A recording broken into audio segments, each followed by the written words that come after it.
So, Storms, MF, or Bert, you guys, either one of you can, I guess, just make a statement on behalf of your guys' side. Okay. Um, I think generally speaking, at least legislatively, um, and in terms of kind of the general message that's being given to the country, I think Biden's done a good job. Um, I can list off some legislation, but basically what we were people who wanted to see Biden not do well, we were basically looking for like some pretty major things. One is, like I said, no legislation. Two is if the Democratic Party gets divided on him, that would be a big one that would show maybe a lack of unity. And three would be some really significant economic decline. And none of these seem to be the case so far. Well, that's all I'll go ahead and say. Okay. Yeah, I guess I'm pretty much the same way. I mean, look, everybody was kind of predicting a big downward trend for America under Joe Biden, and it doesn't really seem to be the case economically speaking. Legislation wise, has been pretty good, pretty consistent, pretty bipartisan, which is pretty good, especially in this political climate. And I just generally think his policies have worked pretty well, socioeconomically speaking, and otherwise. So yeah. I would also say that there's been a lot of accusations of inflation going around, or that Biden's policies have caused this inflation. But I think we want to argue that there are many factors that went into the inflation that has occurred, and that Biden has done an exceptional job at managing this inflation that was caused by external factors. Okay. Okay, Cirque, you can make just a general statement, and then Ray, if you're gonna participate, you can do so as well. Okay. Oh, All right. Okay, Cirque, go first. I generally do not like Biden because I don't think he's a very like if you look at like the bills he's trying to propose or like let's say the COSA Act, which he's now supporting a lot, which I strongly disagree on. You guys can look into it later if you want to by yourself. Can But you give me essentially, what is that spelled really quick? Just really quick, so I know the act you're talking about. KOSA, Child Kids Online Safety Act. Basically, it's a bill proposed by Democrats, and Biden, and I quote, said, "Pass it, pass it, pass it, pass it," 4 times. The bill would require mandates to give like driver lessons or some actual form of age verification online, and it would very much increase like surveillance on the American people. And I'm not going to go too deep in this because right now I'm pretty sure it's getting workshopped. But as what I'm saying right now, it's probably not what the main point of the bill is. It's probably not going to work out. But I think he could have handled the economy a lot better in general. I know it's not his fault for a lot of things, but he didn't. He never seemed like a good leader. He could unify the people under one person because of his. I just lost my train of thought. Give me a minute. Take your time.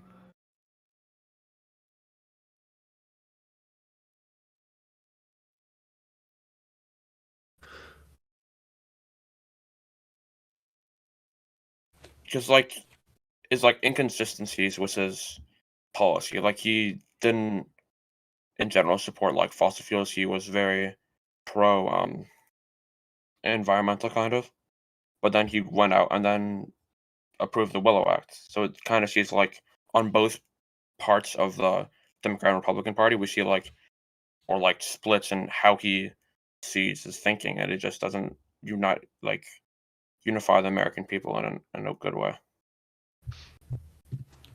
Okay, Ray, your Okay, turn. wasn't Ray about to like get on somebody? Is this just like opening things? Yeah, sure, yeah. Okay. I mean, I'm mostly in the camp where I believe that Biden is a good president and he's done a good job. However, I do think that he's not without his criticisms, and that's why later I do want to come back around to what Bart was talking about with the inflation and stuff. Because I absolutely 100% do believe that it is his fault through just sheer mismanagement of the COVID reopening and the economy and whatnot. However, We've also seen Biden be able to do extraordinary things, whereas, like, I don't want to turn this into a Trump debate, and let's not get into Trump, but whereas Trump saw our allies as adversarial and tried to have competition with them and be competitive with our allies, Biden has coordinated a massive international effort to punish Russia for the Ukrainian invasion and coordinated NATO and the European Union and all of our allies across the world in a way that nobody's ever seen before, really.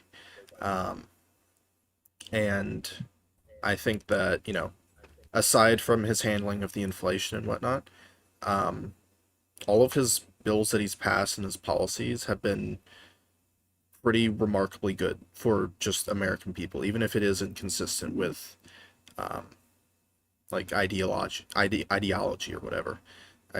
I don't think Biden ever claimed to uh, be a hardliner either for the left or right or anything. He's a moderate and he's pragmatic above all, which is why we saw things like the Willow Act pass, and or the Willow Project pass. Was it an act? I don't know. It was a project. Okay. Um, but yeah, it's that's it, I guess. What were you gonna say to Bert? You were gonna say something to Bert about the inflation thing, or was that really? I mean, just opening statement. If you want, I can go into that now. Yeah, go Yeah, ahead. we can start with that, the inflation. Okay. So Well, I hope I don't grandstand too much when I say this, but this is a little bit of a difficult concept to explain in a few words. So, but basically, like, sure, I agree fundamentally Biden shouldn't at its core be blamed for what happened with inflation and everything. However, basic economics tells you that what Biden did, and if you look at like things like job vacancies versus unemployment rates and things like that between July and December of 2021, in that period where the reopening happened, you'll notice that there was a um, there was a very low unemployment rate when Biden, snapped his fingers and said, okay, at the end of this month, we're no longer having unemployment benefits. We're no longer having uh, eviction moratoriums and rent moratoriums and things like that. You have to start paying your bills. You have to get a job. Uh, in that period of time, unemployment absolutely just dove off of a cliff. Um, Unemployment basically was non-existent during that time period, and it is non-existent now generally. It's at a pretty low level compared to during the COVID crisis, during the pandemic. However, at that same time, in that same period, when unemployment was low and everyone was at work, going back to work, going to work in person, and all the prices at grocery stores and gas pumps started skyrocketing, and we all started talking about inflation. Unemployment was low, but job vacancies were really high. And unemployment was still kind of low before Biden did this. So, you know, what realistically happened is that during the COVID economy, a new gig economy popped up. People were working from home, they had jobs at home. They were doing things like DoorDash and Uber and things like that because their regular jobs, like, their office jobs and whatever, were closed down. They got laid off, they got fired. And when Biden, said these unemployment benefits and rent or eviction moratoriums and all that no longer exist, you need to go back working in person, and all the business benefits and or benefits and benefits, I guess. I don't remember what I was trying to say. When all that stuff dried up, people were forced to go back to work in person. McDonald's started hiring a whole bunch of new people, for example. I think this was something that you could see practically everywhere in the country, where McDonald's started offering, like, 12, 15, 17, $18 an hour in some places, just because they could not hire people. All these companies, right after the reopening happened, could not hire people. They couldn't find people. Unemployment was low and job vacancies were super high. It's because during the pandemic, this new gig economy popped up. People were still working. They still had to get money. They still had to pay for things. And entrepreneurs and investors and opportunistic people capitalized on that and created their own gig economy. So when Biden reopened the economy, you had two separate economies. You had the gig economy and you had the regular economy. And there wasn't enough people for all of those job vacancies. So that's where all this competitiveness started happening. You had this breakdowns in the supply chains because all those people who were truck drivers and train drivers and worked at the ports suddenly, after a year or two, laid off. They got offered their job back, and they were like, "Dude, I'm already working somewhere else. What do you expect me to do?" They had no other choice, and just like that snap of the fingers where he just cut off benefits to everybody, businesses and people, just really fucked and fried the economy for a while. And inflation can undoubtedly be directly tied to him. Not all of it, sure, but a lot of it, with the way that we handled the economy reopening, can directly be attributed to how Biden reopened the economy. I hope that makes sense. I know I kind of rambled and jumped around a bit, but No, that makes sense. I would just ask real quickly. So, I guess your main concern is that Biden did too suddenly, and that he didn't like ease his way out of the unemployment benefits that were being offered during COVID. absolutely.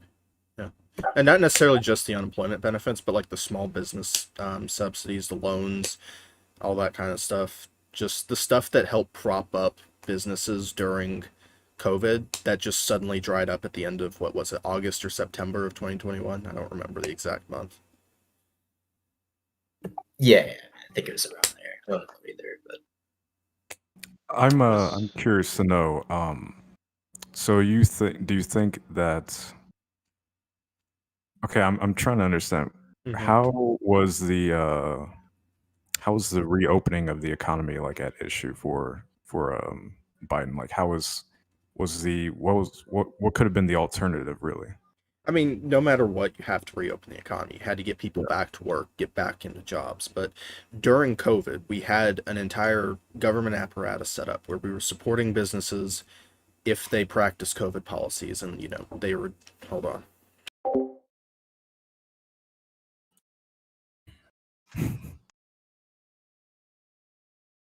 Biden cut him off, dude. Yeah, It's all over. yeah, he did it. It's all Joe. This is what Cirque was talking about. Cirque was talking about the internet, No way. the internet bill or whatever it's called. Didn't get that government subsidy. Unfortunate. Okay, I'm back. Sorry. Yes. No, you're good. What was I saying? Oh yeah, we had this whole like government apparatus set up to support businesses and people during COVID times, and the expanded unemployment benefits. There was a similar system in place for businesses at the time, specifically like big businesses like chains like Chick-fil-A or Walmart or Wendy's or various fast food places. These places were allowed to reduce the number of employees they have and still retain an amount of effectiveness because there was a lot of loans and government forgiveness and support given to companies and businesses and corporations, just as there was to people with the eviction moratoriums and the expanded unemployment benefits and everything like that.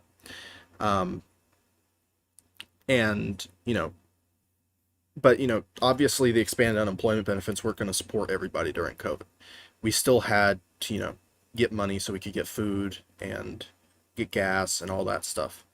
And people still had to work. People got tired of sitting at home, especially, after the first few months of the pandemic. If you look at unemployment rates during the pandemic, it spikes in like April of 2020. I apologize. You can hear my cats just absolutely running through the house right now. But it like spiked in May or April of like 2020. And then after that, it just like declined down. And by summer of 2021, when Biden was in office, unemployment was already fairly low. And now when Biden says in like August or September that by the end of that month, all those benefits to businesses going to dry up and people need to go back to work in person, and the expanded unemployment benefits are gone, you've already got a low unemployment rate, and now you've got a whole bunch of job vacancies because these businesses are trying to hire and make up for what they're going to lose if they don't hire people. Yeah. Elle, can you raise your hand? Because I really want to understand why you just said that. Is it really Why? impressive for Biden to reopen the economy if he predominantly was responsible for closing it in the Was first he place? president in March of 2020? Yeah, it wasn't Biden who closed it, it was Trump. It's like what? Most of the programs and policies that were implemented that I'm talking about in terms of the expanded unemployment benefits and the um, like business loans and things like that were implemented under Trump. Yeah, he sent out like the first 2 stimulus checks. 3. Yeah. Here, wait, really Yeah, quick, right? yeah, So I'm not exactly. like the biggest like economic guy, so I really want you to put this into like layman terms so you can kind of walk through like what exactly it is that you're saying is the main issue. So Boy said like it was the relationship of time, like kind of the juncture of everybody's covered, nobody's covered. Um, what about that was like the direct effect? Like people were covered, now they're not covered. How does that factor into like inflation per se? Right. So, well, let's talk about why the inflation happened in the first place.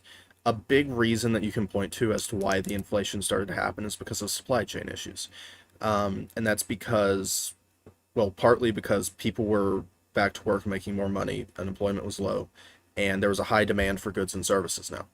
Except, businesses weren't able to provide those goods and services, whether it was because of manufacturing issues like we saw with the meat packing plants and things like that in late 2021, or it's because of chokeholds or choke points in the actual supply chain with like truckers and ports and things like that.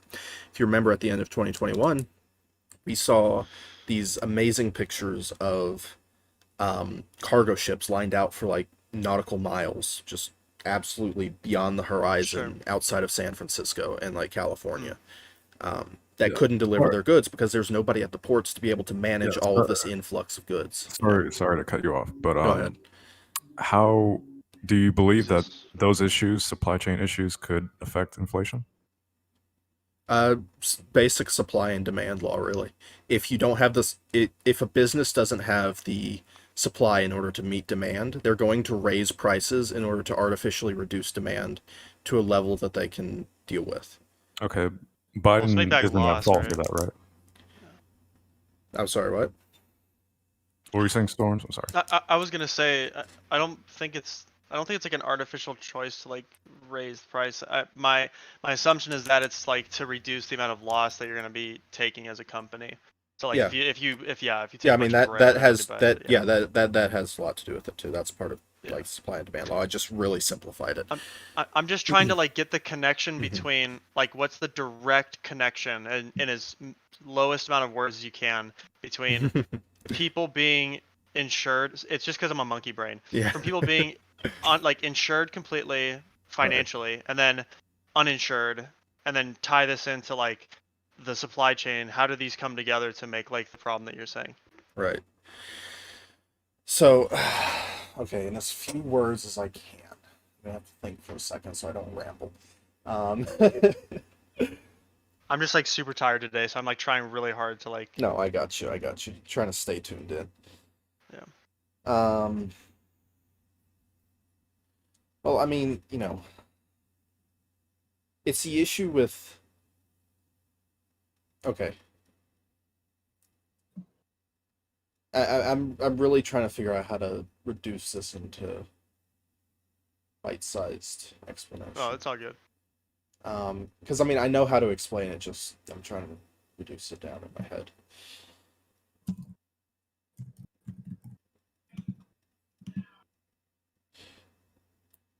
So, okay, would you rather have my approach as to how I would have handled the economy to prevent this kind of an issue? Because I think that's probably a way I can explain. Yeah, sure. That'll work too. Okay. If you want to go like step by step, like what, like, and like if you address Right. the differences of like the impact of Right. what another solution would have been. So, one of the points I mentioned earlier was like the instantaneous, like snap your fingers, the benefits are gone, right?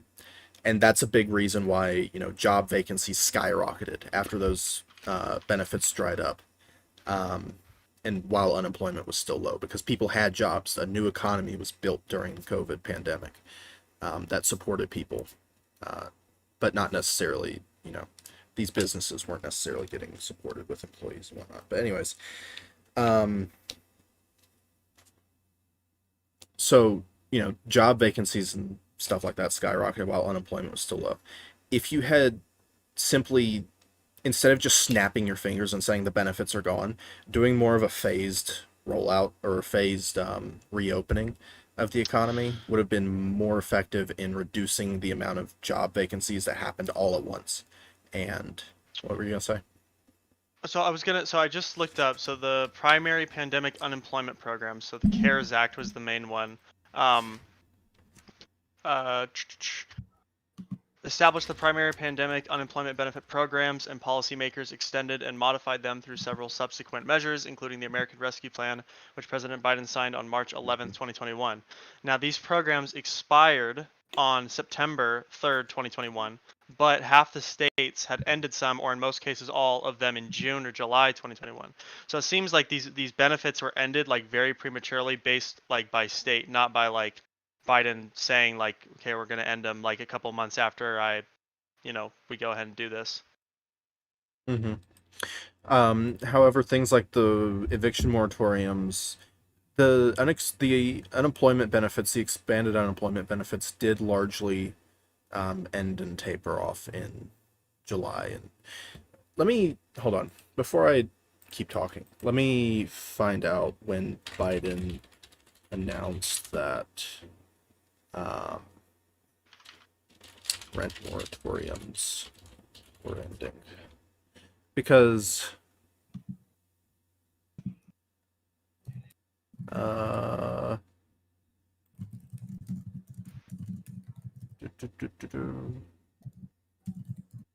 yeah, okay, it was in July that the eviction moratoriums ended. So he announced in July. I had my timeline a little bit wrong. It wasn't August and September, it was July.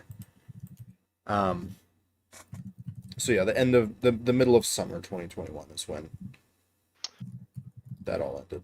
Where was this like by the, just so we're clear on what the same thing we're talking about? Are you talking about the CDC eviction ban? Mm-hmm. Okay. Yeah. I have a thing right here that says it was the result of a Supreme Court decision on August 26th. But maybe you're saying it went into effect later, or because this sounds like this is something that's like federally ruled on, and then like the states go ahead and divvy out like at what time this is gonna. I don't exactly recall at this point what I know there was something about eviction and moratoriums after July, but I believe July was when Biden re-announced that like the economy was going to reopen and things like that. Because I'm looking at an Al Jazeera article. It said President Joe Biden extended nationwide ban on evictions for a month to help millions of tenants, blah, blah, blah, blah, blah. But said this is the last time it plans to do so. This is intended to be the final extension of the moratorium. So yeah, I mean, I don't have my timeline exactly right. I obviously didn't prepare for this. I didn't expect to be here because, Oh, yeah, I thought that the other conservatives would be here. Otherwise, I would have gotten my timeline in order. But do you have like a ballpark estimate, like a? yeah, I mean, I'm looking at it right now. July 2021 appears to be it, because that is when the Biden administration announced the end of the moratoriums and things. So I found this document. This says the CDC eviction moratorium took effect September 4th and was initially set to expire on December 31st. Congress extended the moratorium through January 2021, and President Biden further extended it through March, June, and July, providing a total of $46.5 billion for emergency rental assistance. The eviction moratorium lapsed on July 31st, but the CDC announced on August 3rd a limited eviction moratorium through October 3rd. The CDC's announcement came one day after the Biden administration announced additional steps it will take to protect renters. And then it ended up, when did the CDC eviction moratorium end? And then it ended August 21st. 26, sorry, August 26, 2021. So it seemed like they kicked this down a couple times. Well, I mean, either way, earlier you said that the expanded unemployment benefits and stuff like that also expired in July, right? Yeah, June or July 2021. Okay. Yeah. I mean, I was just using the eviction moratoriums as kind of like a pinpoint on when Biden announced like the economy reopening per se. Yeah. Um, Well, sorry, Ray, really quick. Sorry, yeah. they're set. The unemployment programs were set to expire on September 3rd, but half the states ended them on June or July. So that wasn't like the date that they were done was June or July. That was just what most states opted to do prematurely. Which actually, now that I think about it, is kind of weird because I was still getting CARES Act money from my college last spring. That's weird. Whatever. Is that like a medication or like what is that? No. Oh, CARES Act. Sorry, I yeah. think you said CARES Act. Like I was like, what are you talking about? That's like psychosis medicine. Okay.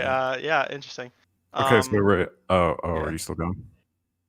Let me open a paint really quick. Yeah, no, you can go ahead. I'm gonna build out some like Okay. timeline. I don't think anybody's done this. Yeah.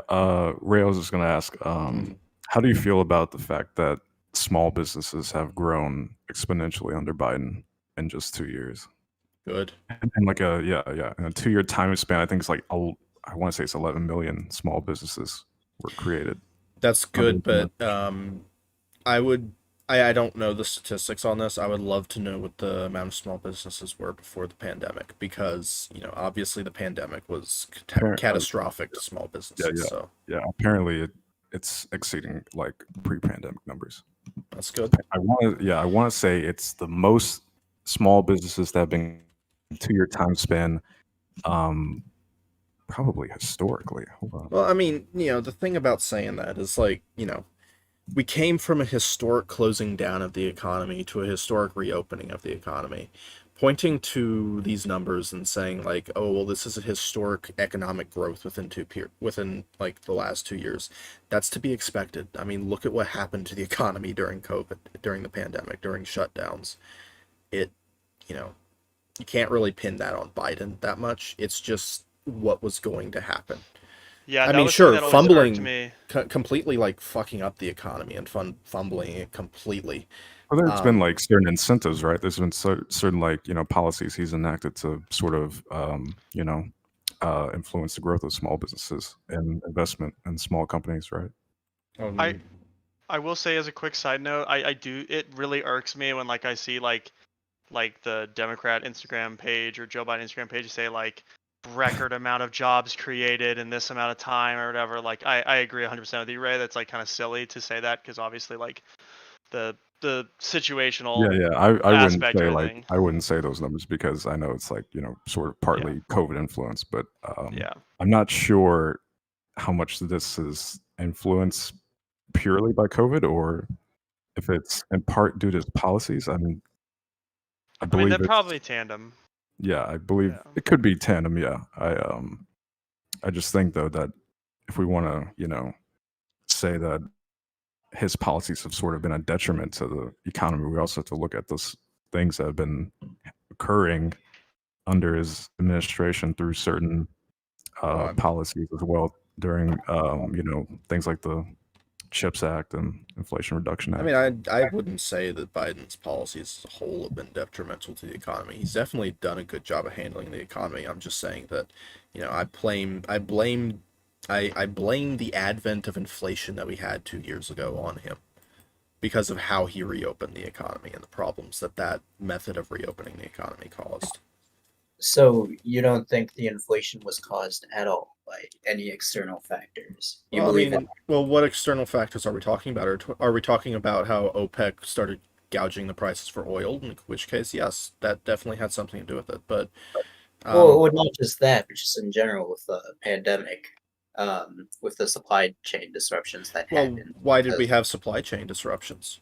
Why did we suddenly start having massive amounts of inflation when the economy reopened instead of like during the COVID pandemic? Why did it happen when the economy reopened? I'm pretty sure we did have inflation during COVID too. Not 7%. Well, not 14%. Or whatever it was. I mean, there were nations all throughout Europe and Asia who were experiencing record levels of inflation because the factories were all closing down. Absolutely. And the global economy was just I'm not sure if it's entirely a Biden issue. occur Well, I some mean, okay. Regardless of whatever happened in Europe, why did it happen here? Why were shelves empty in August 2021, September 2021? Why did we have like pandemic, panics dude. I never had 2021? to tell you. Yeah, The I mean the economy was pandemic was reopened. still Everyone continuing. was No, back to work. the, Unemployment the rates were low. the pandemic was still ongoing in 2021. Okay, but unemployment rates were low and the economy was reopened. I still think supply chain issues still were What caused the lingering. supply chain issues? Probably had to do with the fact that the pandemic was still ongoing I worldwide. mean, think. I can tell you why, and I already mentioned this before. It's because, for example, those pictures that we saw outside of the California coast of ships lined up for miles and miles and miles, it's because we didn't have the truck drivers, the port people, to handle the Or cargo, to ship the cargo, to get to these stores so we could have cans of beans on our store shelves. do you think it also could have been partly due to like maybe we had a lack of infrastructure to receive that many goods in like such a short amount of time and disperse them? Like it could have been the case that we had the required truck drivers and trucks and everything, but like if all these things had been held up for months and months and these companies were waiting to send them over, and then they all came at the same time, we're like, well, shit, we don't like we just reopened, we don't have like the ability to do this all at once. This is that's purely Yeah, just a hypothetical. I have no idea if that's the case, I but that's like mean, just my estimate would be.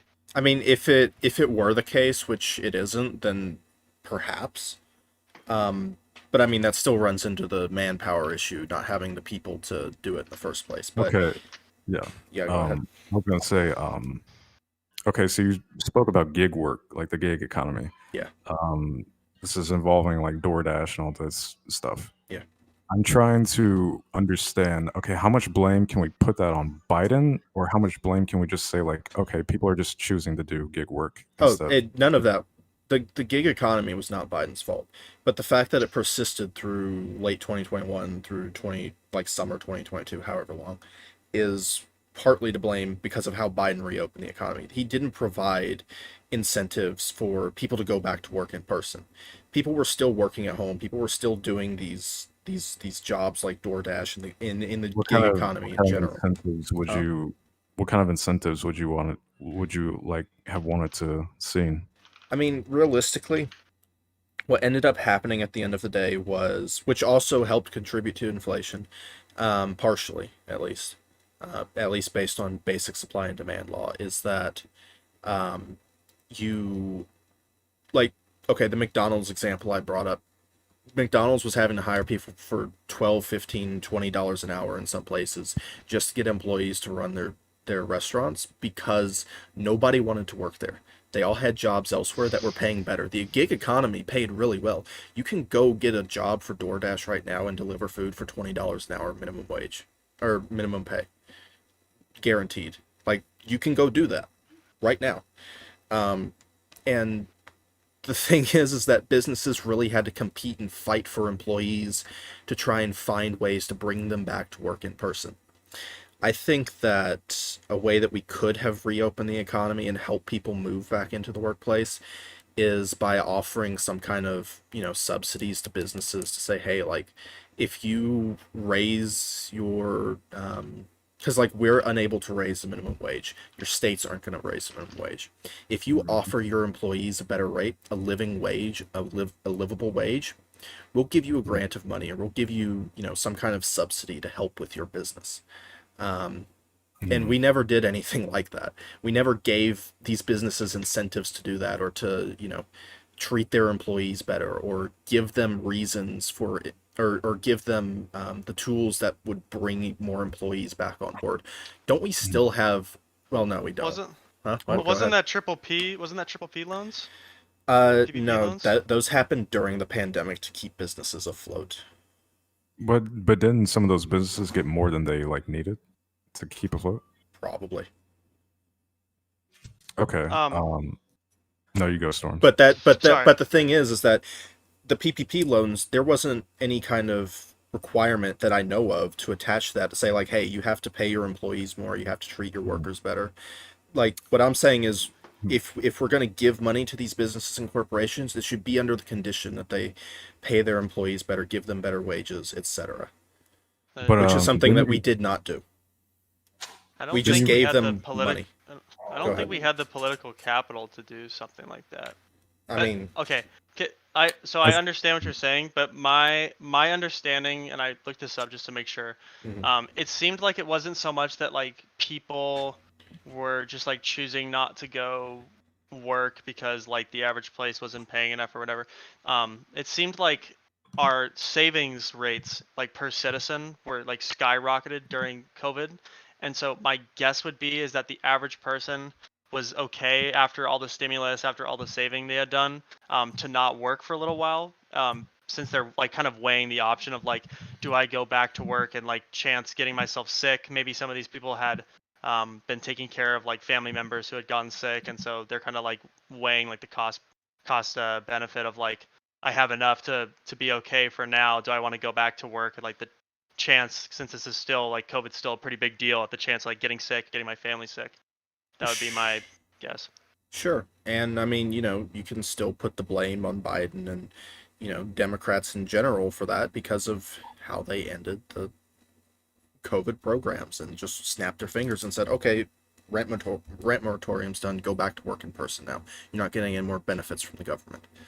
So, Well, wait, Well, I feel like doesn't that kind of conflict with what you're saying? Because you're saying like we needed people to go back to work more, and we saw that there wasn't enough people to like do some of the stuff that caused inflation. So like we didn't have enough truck drivers. But at the same time, you're saying we also need more programs to let people stay at home and like let people be able to save more, since like they don't have to to work since phase their them rent's over. being covered and stuff. So like if somebody told me that for the next 3 months my rent's covered, I'm not going to work. I'm good, thanks. Like I'm staying at home, especially if there's a virus outside that have a chance of getting me sick. Um, that's probably where the problem came into play. Is like, okay, we probably had the ability to help these people out, but like it's not going to be long term beneficial if we continue these programs, since like the average American's not going to just like go to work for no reason. They need that like financial incentive. We can't just like cover their rent.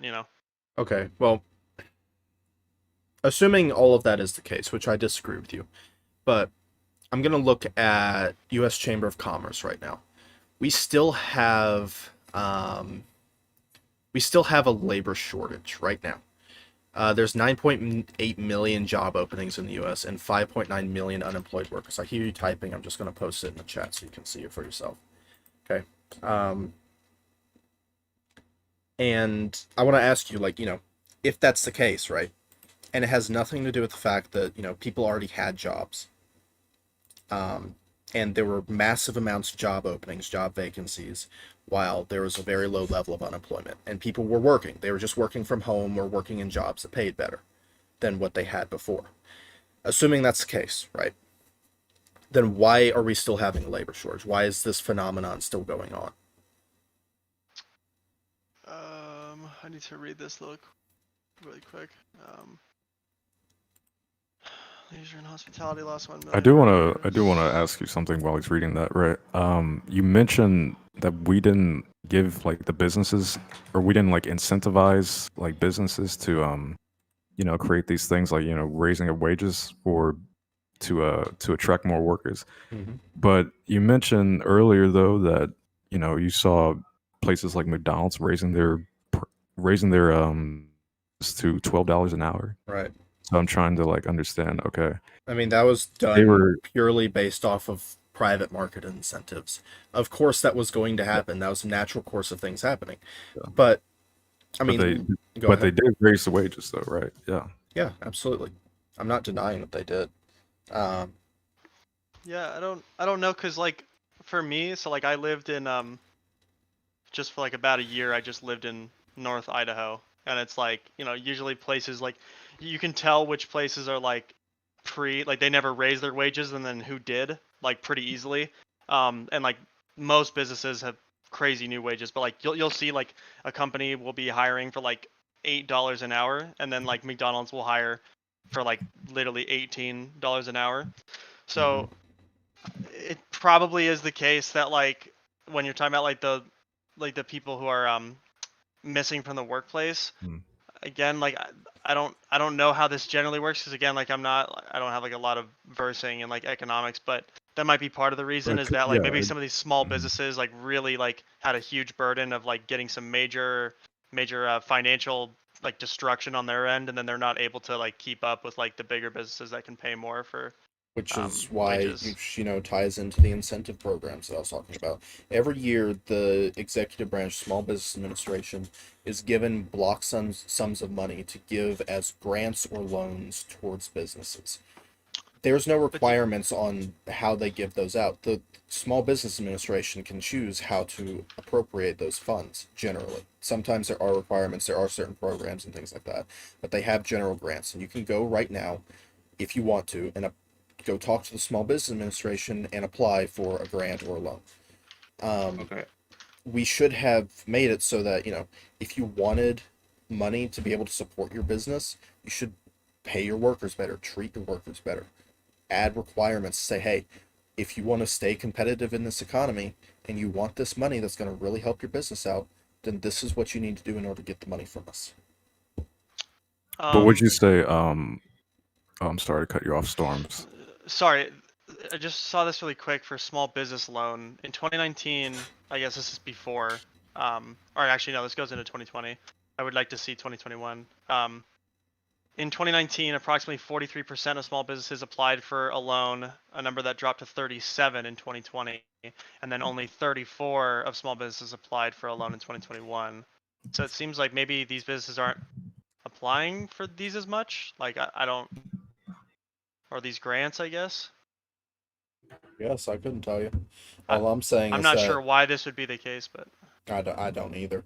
All that I'm really saying here is that we should have been able to incentivize people treating their workers better and paying their workers better in order to bring people back into the work in person economy that Biden was trying to get going and things like Yeah, that. I don't know. I just feel like the private companies were already doing that, and even though they did that, you still had gig work rising because of COVID, and people saw like, oh shit, I'm actually making more than I was before doing this. Mhm. So I just don't know how much I can pin that on Biden. You mind if I Also, like too, change the topic a little bit here? Go Sure. ahead. sure. I want to talk about Afghanistan. Oh Lord.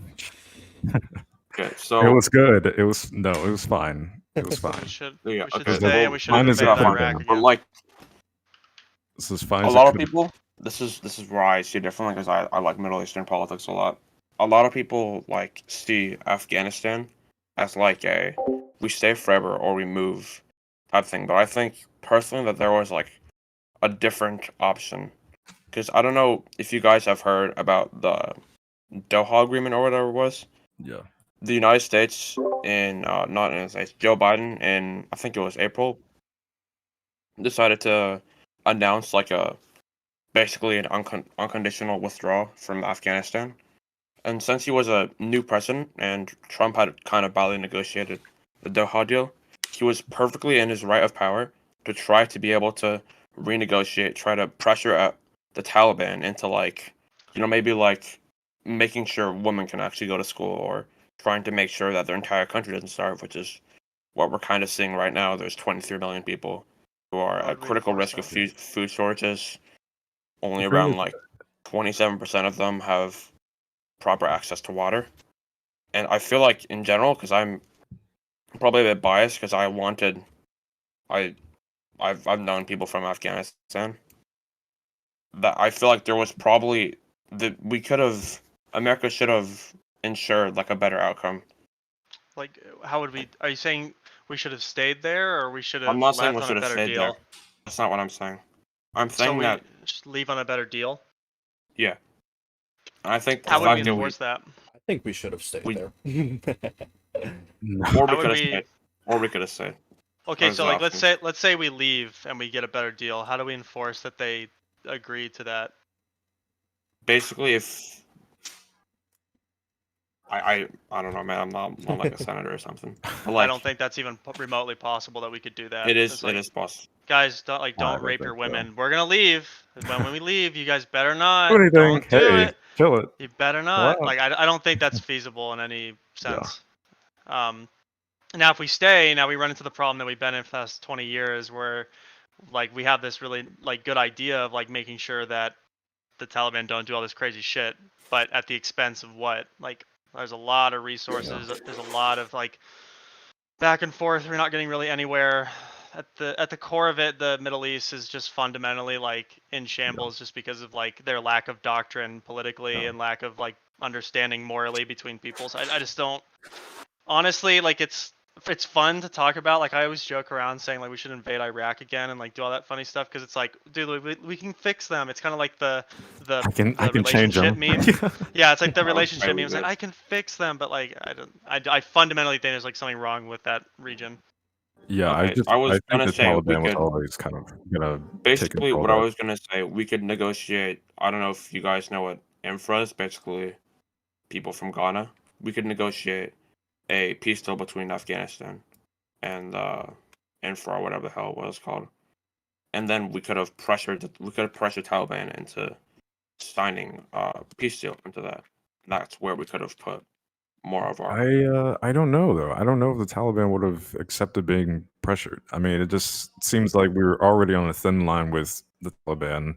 We managed to get an agreement saying, "Hey, we will drop everything and leave." If the ANI or what was it, the ANA, if they can manage themselves, they can manage themselves. If they can't, they can't.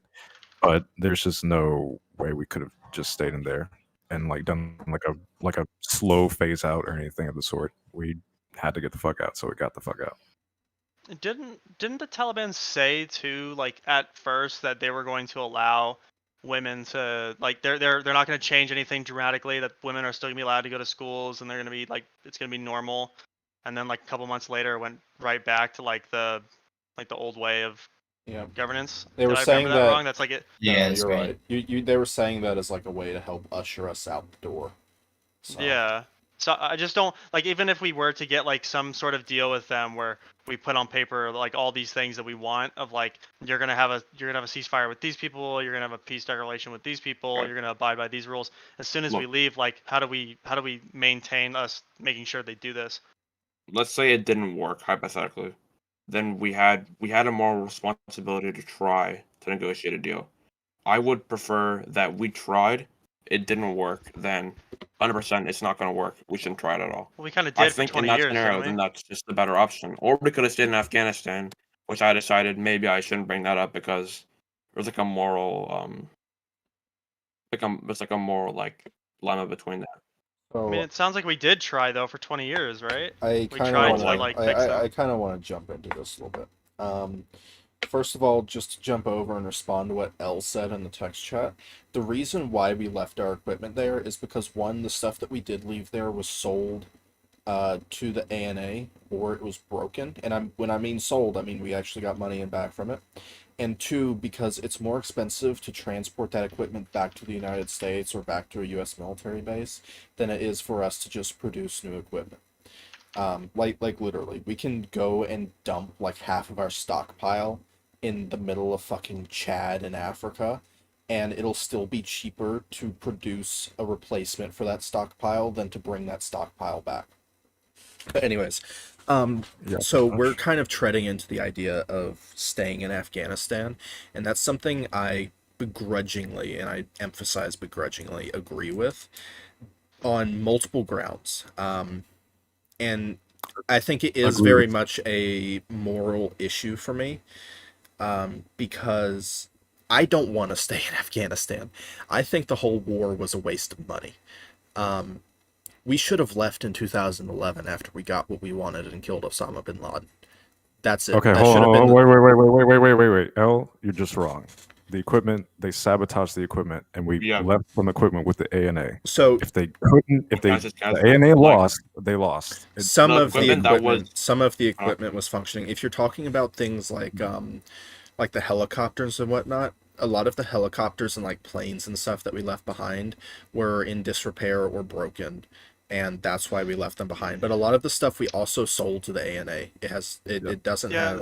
If the ANA lost, they just lost. That's what it was. Like the Like right Humvees here and in stuff, the Humvees and like the APCs, that's all the ANA's fault.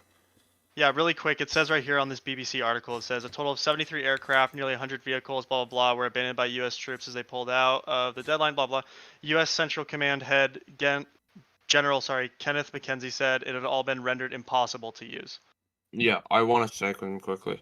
The stuff that was not sold, like I think there were a few fighter jets that were not sold, I think 12 or whatever, they had smashed out all the onboard equipment, so it was completely unusable. You could not use that at all. Yeah, so I don't know why L's just saying this. L's just fucking lying. Well, anyways, to go back to what I was saying, Yeah. I didn't want to be in Afghanistan. I thought we should have left after 2011, when we killed Osama bin Laden. Say what? Cool. What? It was God gift. God gift was here. Oh, he's finally here. Cool. But yeah, I think we should have left after 2011. We got what we wanted, and we killed Osama bin Laden. To stay there after that was kind of pointless. But at that point, when we did end up staying there, there are a few observations to make. First of all, in 2021, when we did withdraw, the Afghan national government petitioned to us, both the president and their legislature petitioned to us, asking us not to leave. The people in Afghanistan were lining up in droves, surrounding the air bases, trying to get on board the refugee planes to come to America, to come to Western countries, to escape the Taliban.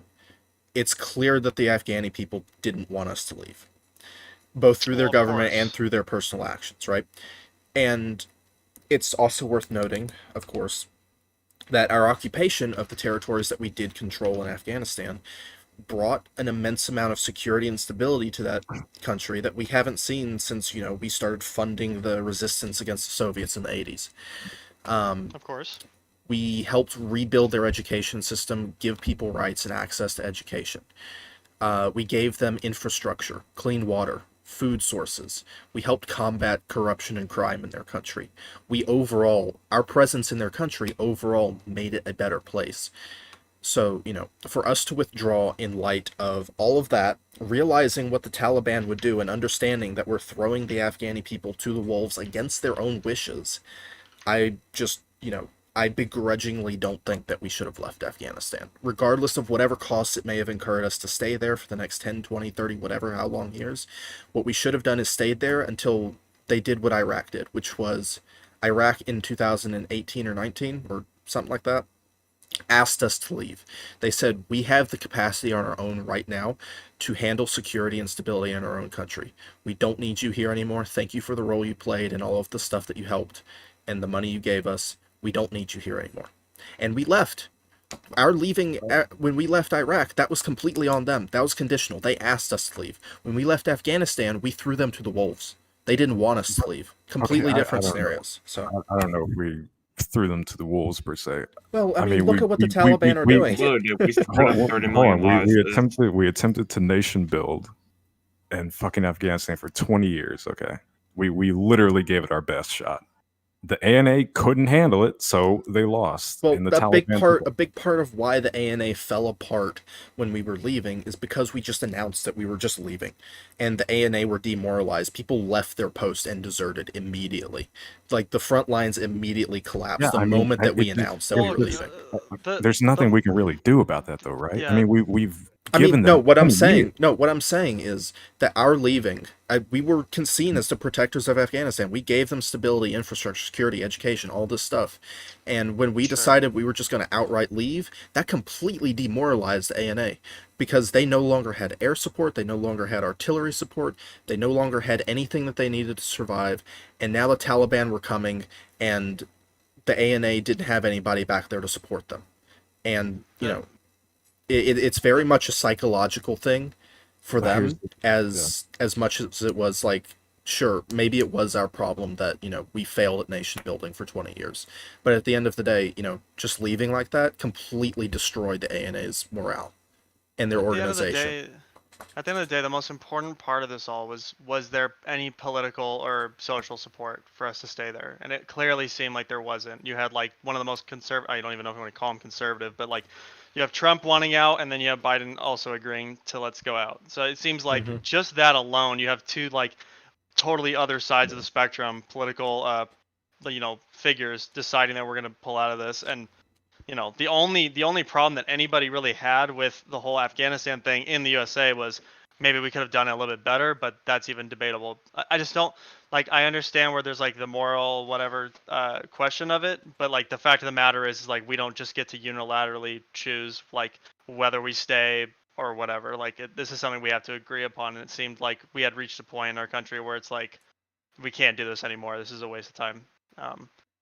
I mean, I guess if you want to get into the moral question of like, are we responsible because of our ability to like help countries indefinitely until they find like a turnaround?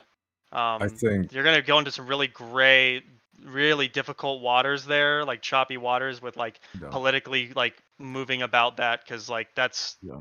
just I mean, waiting to fail. I don't have an issue with sort of world policing to an extent, but I think we served our purpose in Afghanistan. I mean, there's nothing else we could really do. If we did Yeah. like a slow drawdown or something, I mean, there's always a possibility of like attack, killing American soldiers, and then there's a troop surge, and then we have to be in Afghanistan for another 10 years. Like another what happened 10 the years. last 3 times we tried to.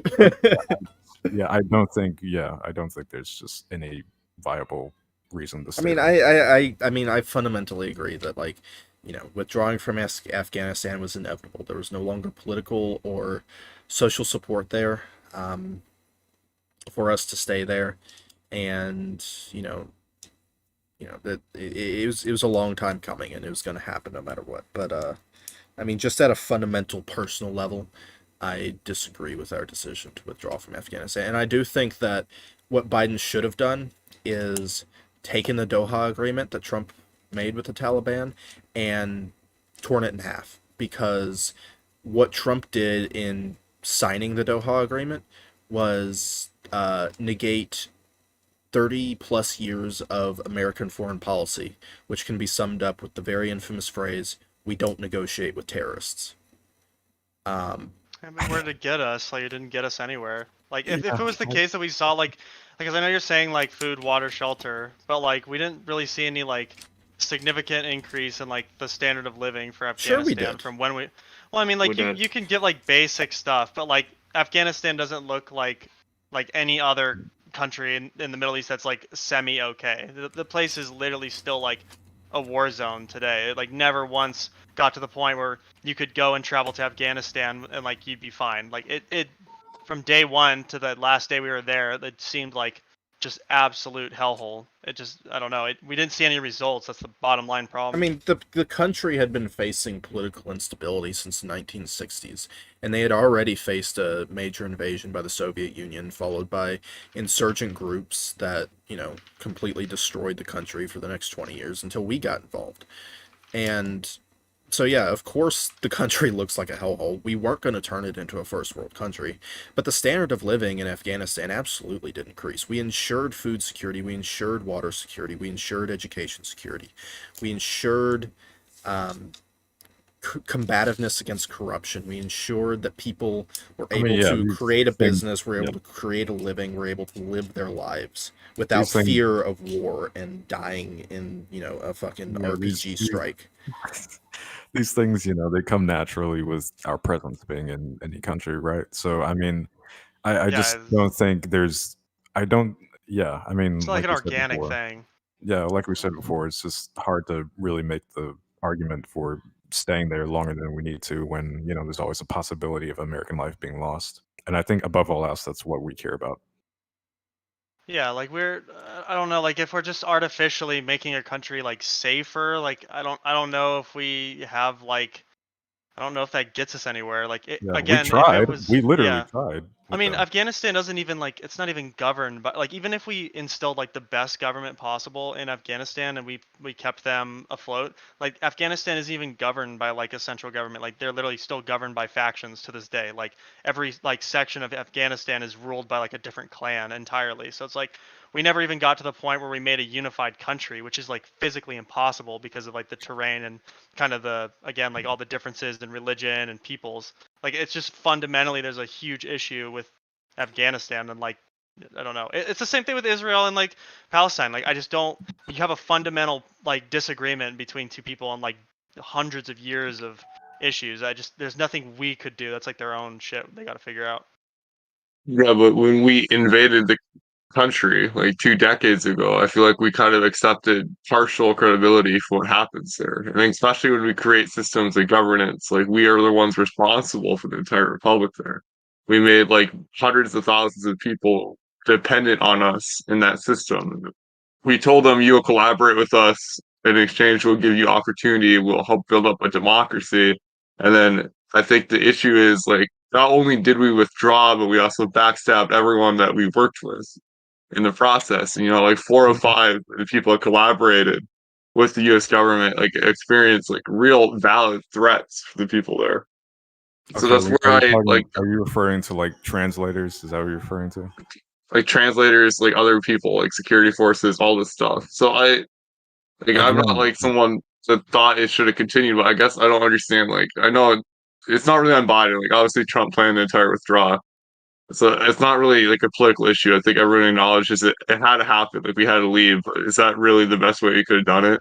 I don't know. I believe so. Yeah, that's There's just probably nothing. the only way you could have done it in a messy ass situation like the Afghan Yeah. war. I mean, Biden kind of lessened it a little bit because he went a little bit later than what Trump had initially wanted to do it. Trump wanted to just straight up like, all right, we're done, and just like immediately pull out. And Biden at least like came in, analyzed the situation for himself, and then planned a later date for us to leave. So like, I think he did like his side of the bargain. But like, if we look at like what we owe to the Afghanistani people, what you said is true. We came in and we said, listen, we're gonna help you guys out. We're gonna try and make it better environment. We're going to try to help with your guys' government, your situation, blah, blah. And we held up on our end. Like we did everything we could, which is the protection and everything. But they just have a fundamental like problem with their country, which I don't even know if like the best like geopolitical, social people can even like understand is that like they just, it's not going to work out. It just is not. Especially with everything around them too. Like even in the case that like Afghanistan miraculously becomes like an okay country, they're still gonna have so many issues like around them with Pakistan and I mean, with Russia, I mean, who knows what would have happened in that whole debacle of how that relationship would pan out. But Yeah, I don't know. It just doesn't seem like there's anything there. yeah, I just think we have to remember the fact that we really did try. We tried for 20 years to nation build. We gave the ANA training, equipment, money, all the sort, and they lost in 3 days. I mean, I have a problem even with that argument because at the end of the day, the Afghani government that we had in place was our ally, and they were asking us not to leave. Okay, so let's look at Germany, for example. Let's say Germany had a big insurgent group in it for whatever reason, and we just decided one day, okay, we're going to leave now. And the German government was like, no, please don't leave. Why would we leave? Like, we're throwing our allies to the wolves.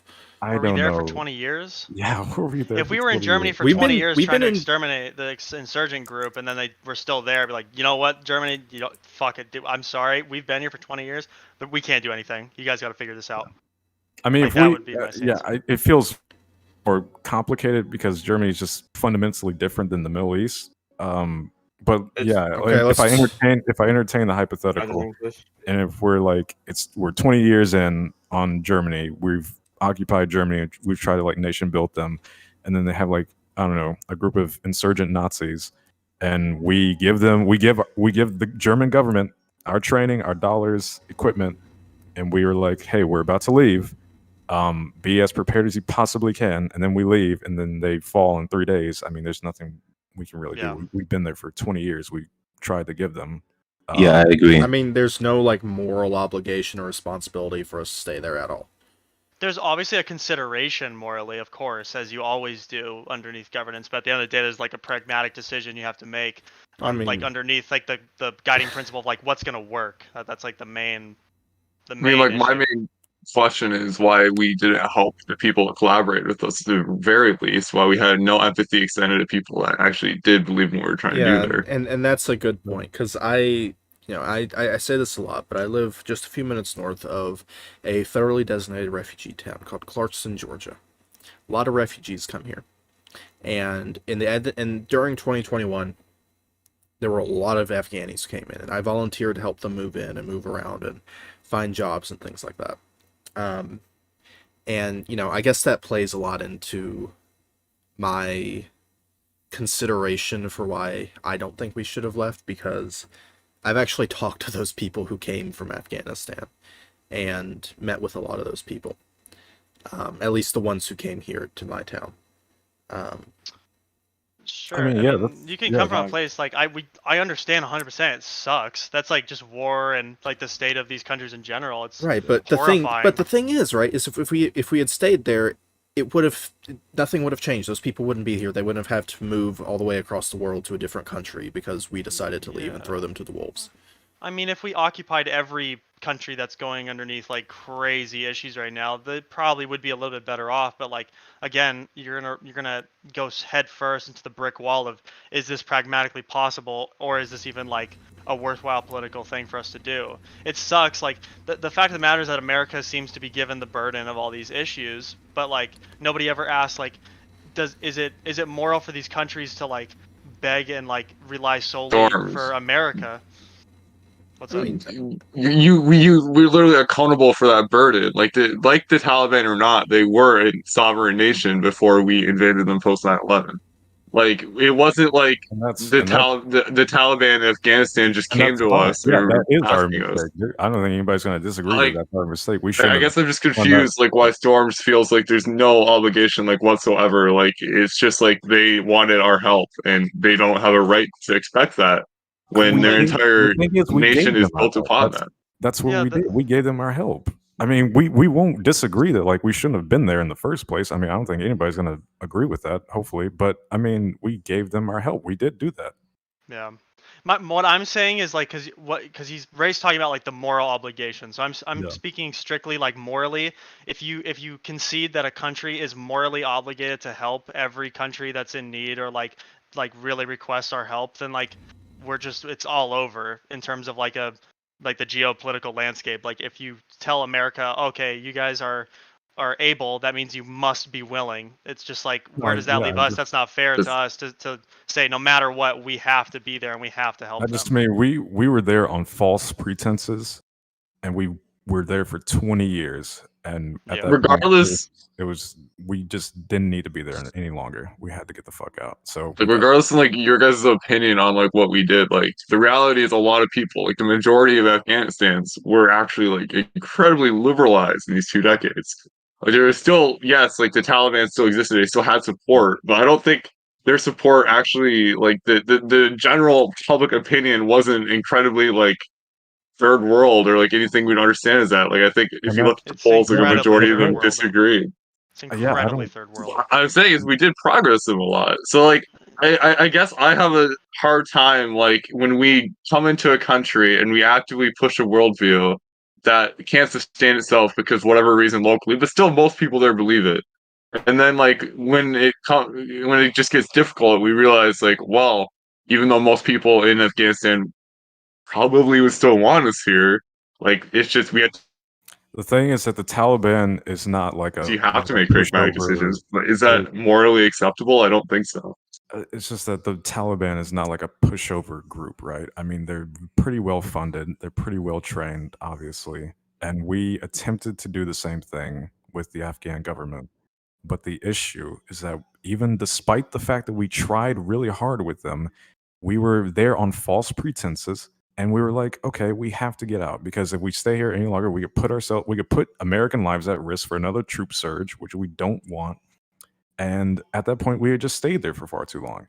So I don't What false understand. pretenses did we have? I don't think we should have. I think the war on terror in general is a fucking farce, in my opinion. That's just me. Okay, wait, really quick. So you guys are saying there's a moral obligation, and then there's like a bunch of other like factors into this that are like kind of they're kind of like little proxies within the country that like strengthen this position you guys have. That there's like a moral obligation for us to help countries. Now, this isn't the case. I'm not about to make the argument that like we don't have the assets to help countries, but hypothetically speaking, if we only had like I'm not going to use real big numbers. Let's just use really simple terms. If we only had $100 for the American people, right? And there's a country that is being absolutely torn to shreds, worst things possible, ethnic cleansing, genocide, rape, pillaging, murder, whatever. And they're telling us, guys, you're the only people that can help us. The only nation that can help us. We need like $90. do you think that like the country is morally obligated to give that $90 to that country if that's what they truly need, at the expense of like everybody in our country? You can't just view things in a vacuum. Like, do I think a country that we never affected that's begging us for money, like, do we owe them anything? No. But like, I think the difference with Afghanistan is that we chose, like, bipartisanly to become involved in their crap, and we chose to pursue this path for a long time. We could have just came in, killed the Yeah. people we were looking Okay. for, and left. But we And I think we actively all agreed we chose to shouldn't. build a And I think, nation. and I think we Okay. all agreed we shouldn't have done that, though. Yeah. Well, okay. So wait, let me just extend the hypothetical then, because you're saying, well, there's like we were already in there, we already made an obligation. So let's say we had been in this country for 10 years, we've been giving them $90 every year for like 10 years, right? And then the 11th year rolls around, and our people really need that $90, but this country, they really need their $90 too. Who do you think is like where do we have more obligation as a country to give like the $90 to? Do you think it's to the country that we've been funding for 10 years, or like our own people in our own country? I think It's it just not how depends it on works. Well, it is, because I'm not talking Like, about money in this circumstance, but I'm talking about like the political will, because you guys are saying, well, there's a moral obligation, but I'm showing you that there's a political unwillingness to continue in this area. So you're saying, scratch that. We don't care about what the will is of the people here. We should have stayed there because it's a moral obligation. So I'm testing your limits to that of like, is that true for all circumstances? like I said, like, I think okay. it's There's a reality you leave, but you can leave in a more ethical way. I think that's my big point. right. How- So Well, that's a lot different, so as a counter to this, I think that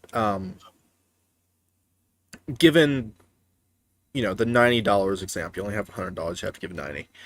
There is a point where you just have to say no, we cannot do that. But realistically speaking, that doesn't apply to Afghanistan, because we could have kept staying in Afghanistan.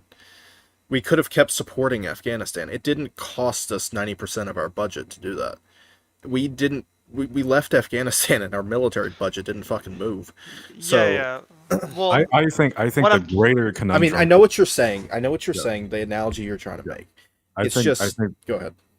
I was just gonna say I think the greater conundrum isn't just like the financial aspect; it's the aspect of American lives. Like we're putting American lives at yeah. if we stay there and Well, we do the low Yeah, then- drawn well, out. Sorry, really Go quick, ahead. just really quick, just because like it's my hypothetical that's about to get torn up. Yeah. I'm not saying the $90 is like a direct financial like kind of example. I'm just using the Yeah, I know. $90 as a proxy for like Right. one, American will, and two, like the American ability. So I'm Right. saying that like there's multiple factors as to why we left Afghanistan. There's probably some of it to do with money. There's probably like what Boys is saying, a lot of it to do with like American lives. But then there's another factor of like, do we even want to? Does like the populace want this to happen? And so the $90 is simply like us, like our word against their word.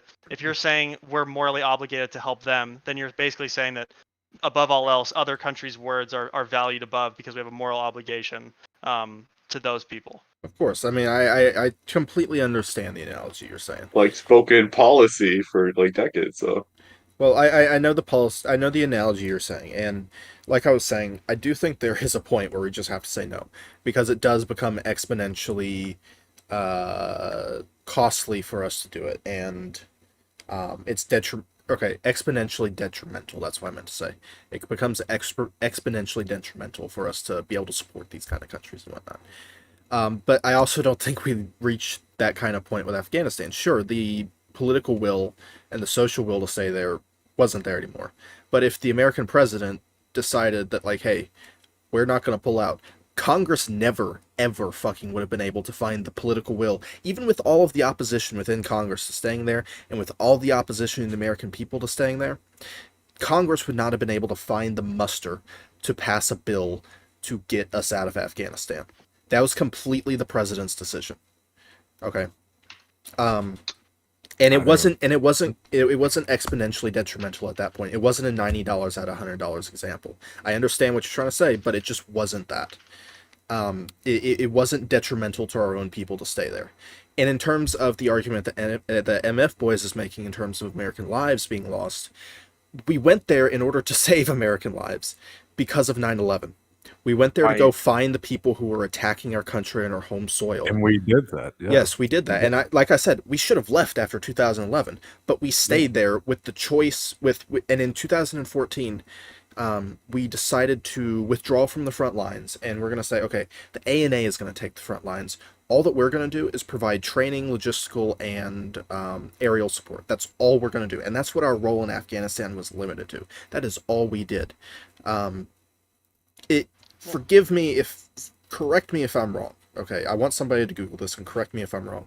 But I believe that less Americans died in Afghanistan than in 9/11. I may be wrong. That either may be post 2011 or post 2014, or it may be the entire war. I'm not exactly certain. Okay, well, really quick. So you're saying there is a point where we have to reach where we can leave.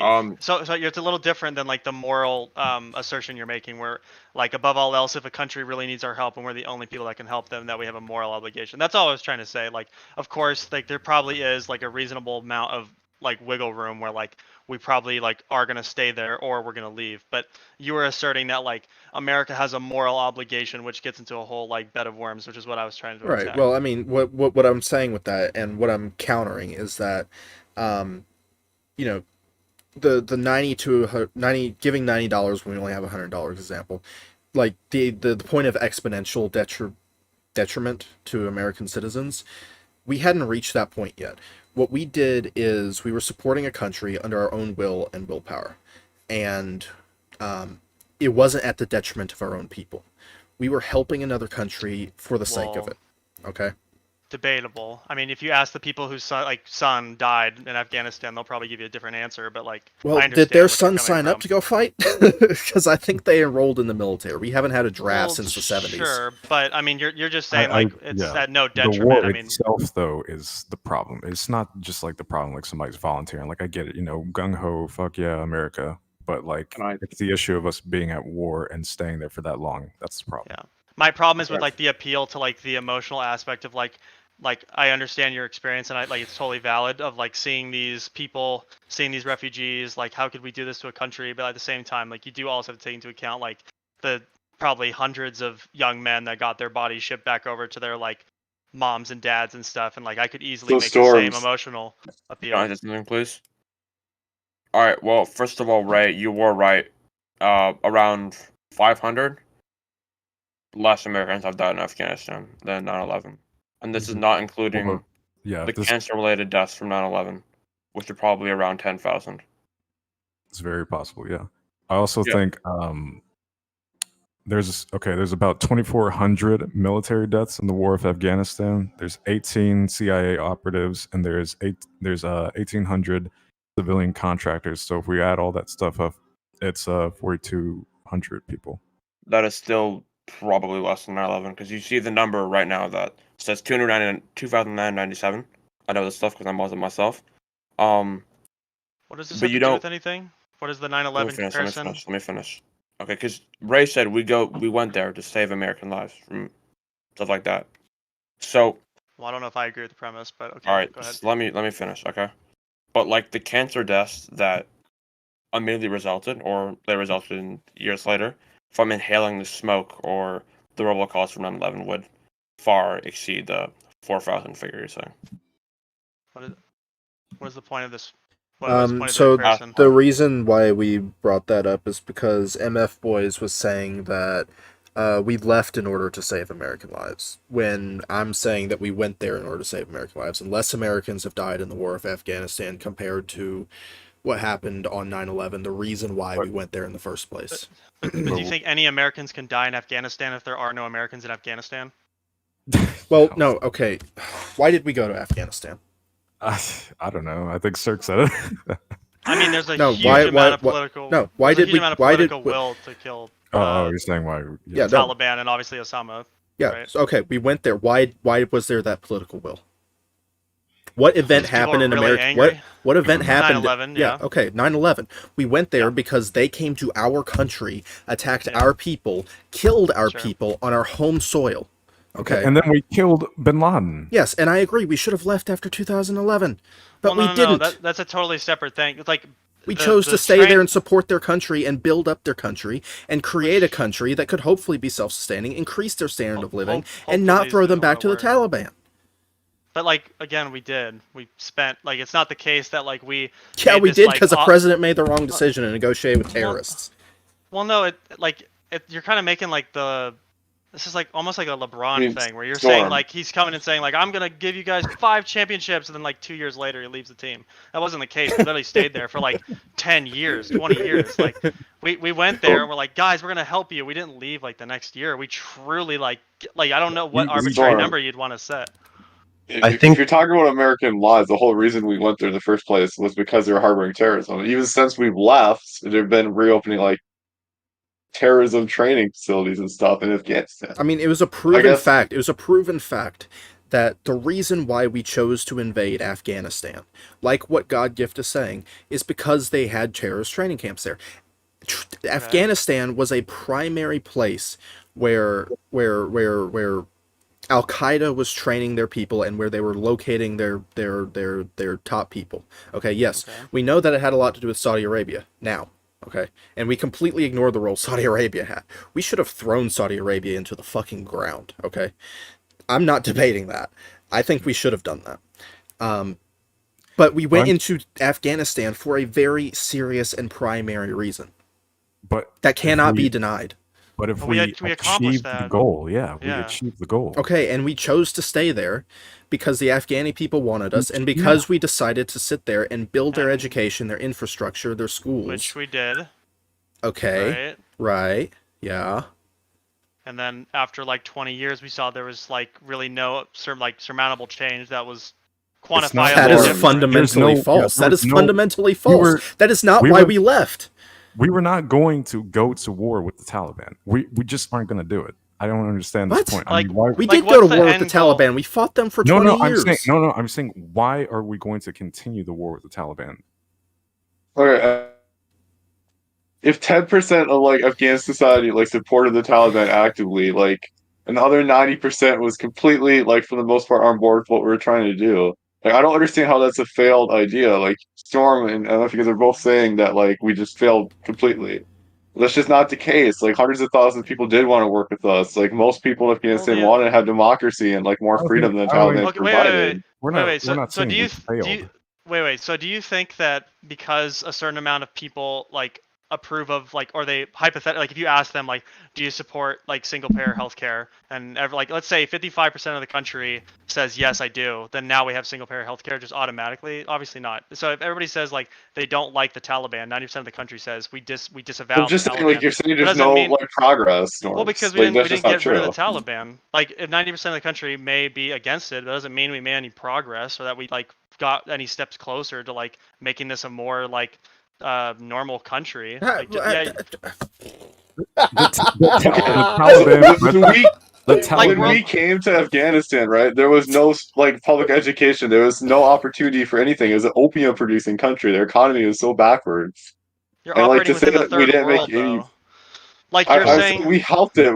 Like you can look at the standard of living; it rose during our occupation of the okay, but they started off bottom of third world, and we got them to like top of third world. Like I don't understand. Like World War II wasn't won by the amount of people. That okay, but like hold on, Nazis. No. You don't get to play that card because 2 minutes ago you just said that we left because we didn't do anything there, and you just said that you just admitted to the fact. You conceded that point that yes, we did things there, but they're still third world country. We made progress. We did things there. We made it better there. I think what Storms is saying is that we were not going to have any lasting change in that region. Exactly. Even if we were to stay there, it's not as if the Taliban would just suddenly go away. It's just not the case. They're pretty well funded and they're pretty well sustained. There's no, they're just not going to fucking leave. I mean, it's just not going to happen. All we could do is fund the ANA and train them. That's all we could do. Exactly. And we did that. Well, we could have done more, but I'm not going to get into that. If you just want to live in a world where we're beholden to like minority groups because they're violent and that they can disproportionately extort force upon society, that's what you're saying because you're agreeing that like most of the Afghanistan was getting better. No, I'm saying. So what you're saying is reference, we have a mission goal. Okay. I'm trying to give all these hypotheticals. I don't know if they're hitting, but like, let's say we have a snail and we need this snail to go like 100 miles, right? And we have a certain time frame on like how we want it to do this. We set a timer, and in 20 years, it's only moved like 10 inches. Do you think that we like achieved our goal, or this made any like surmountable progress, or do you think that like in reference to what our goal was, we like literally didn't even get like an inch closer?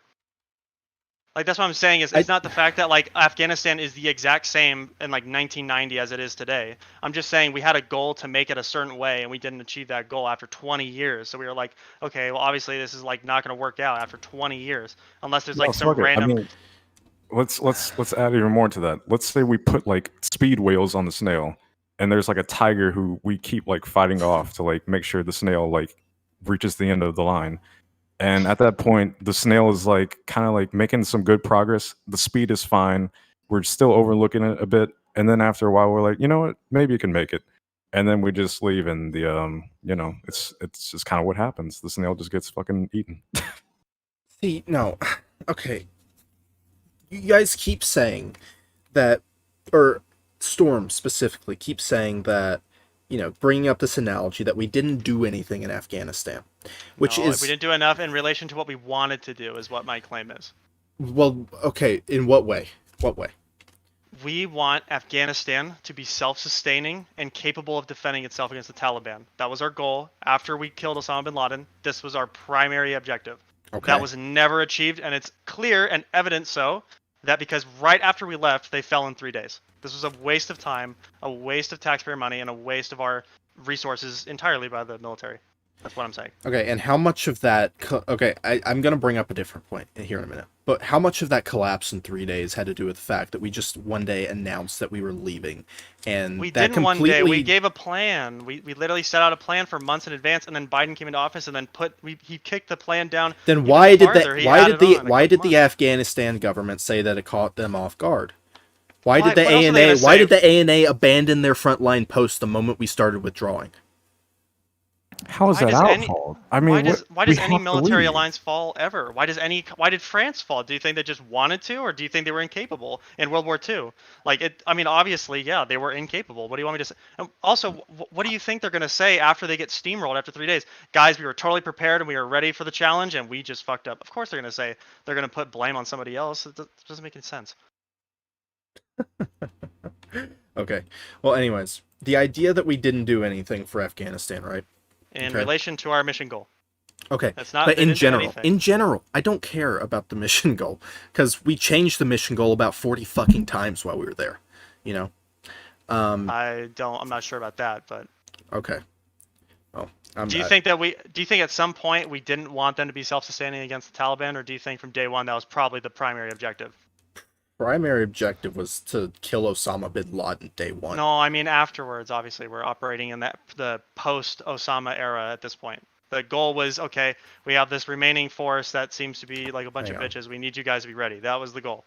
And so we had all of our resources allocated into that, and that never once was achieved after however many years that was. Yep, I'll be back in a minute. I need to step away for just a second. I'll be right back.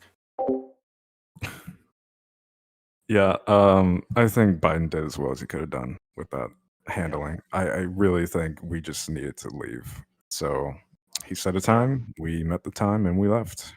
We had planned months in advance. We announced it months in advance. I don't see how else the ANA could have been caught off guard by that. I really don't. Yeah, I'm not arguing that like the ANA, like there's any saving the ANA, but like I think we could have done it in a better way. So I think a lot of people that we did owe things to in that country, that we did make promises to in that country, are left behind. That's the issue for me personally. Like I could care less about withdrawing from Afghanistan. But why did our plans not include actually like helping any of the people that worked with us and collaborated with us that we knew were probably going to get reprisals? What are they going to say? What are they going to say? They're obviously not going to want to agree to any plan that involves like the people who are the only reason they are existing, because they have not actually progressed militarily at all since we've gotten there. Of course they're going to say like, yeah, we need you guys to stay. Well, I mean, they say that even regardless of the military part, right?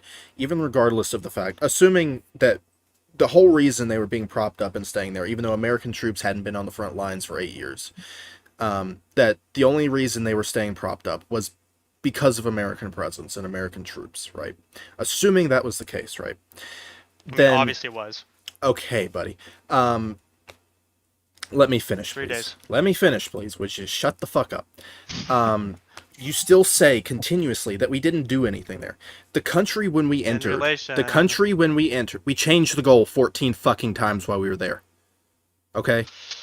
We did. Okay? We came there to kill Osama bin Laden. We stayed there. We changed the goal again. We changed the goal in 2007. We changed the goal in 2011. We changed it in 2014. We changed it in 2016. Okay? You can go look at the fucking Wikipedia page for the fucking war in Afghanistan and see how many times American policy shifted on what we were doing in Afghanistan. Of course, the policy's going to change, but like the overarching goal, the end sunset goal, was always to have Afghanistan be a self-sufficient government. Okay. What were the other policy? What else were we? And wanting to be? if the goal was to make them a self-sufficient government, we were helping do that. We were fighting corruption. We gave them a sense of stability and security that they haven't had in 40 years. Afghanistan refugee rates had nearly halved by 2014. Okay, from before the war, from before we got into Afghanistan, they pretty much halved. Okay, the country when we entered was in the middle of a civil war. Half the country was owned by pro-democracy groups in the north, and the other half was owned by the Taliban, and neither side was winning. Okay.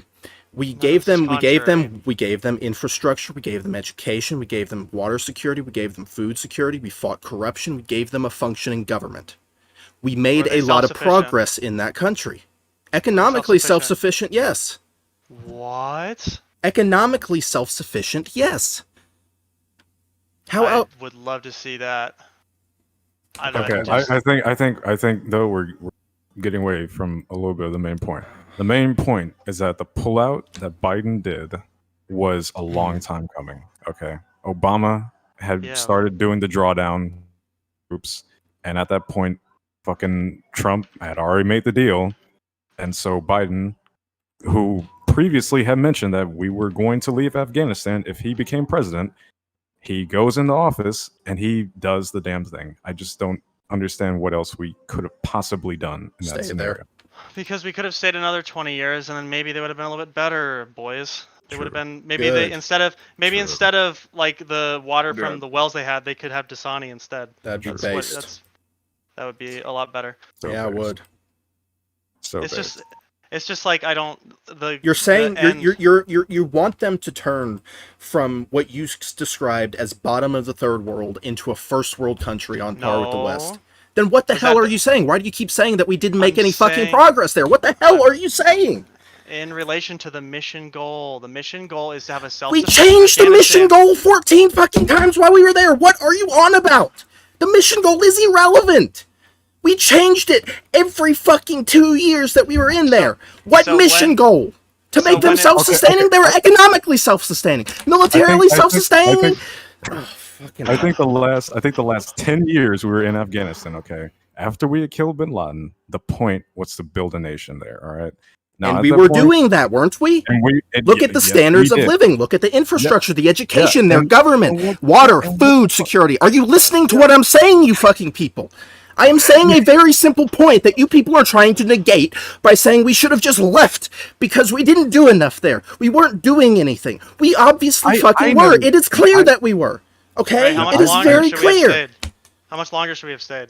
I don't give a fuck how long we should have stayed.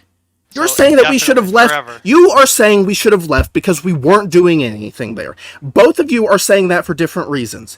I am saying that we were doing things there. We were changing things there. Their standard of living was good. We were making progress on our goals. And you're just negating that because it's not a first world country.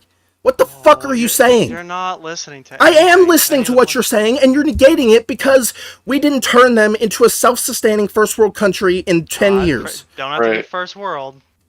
I think all he's saying is he wants to be self-sufficient. I think like the evidence for that is that when we did pull out, like they just crumbled instantly. I think maybe at first he maybe misspoke about the standard of living and stuff.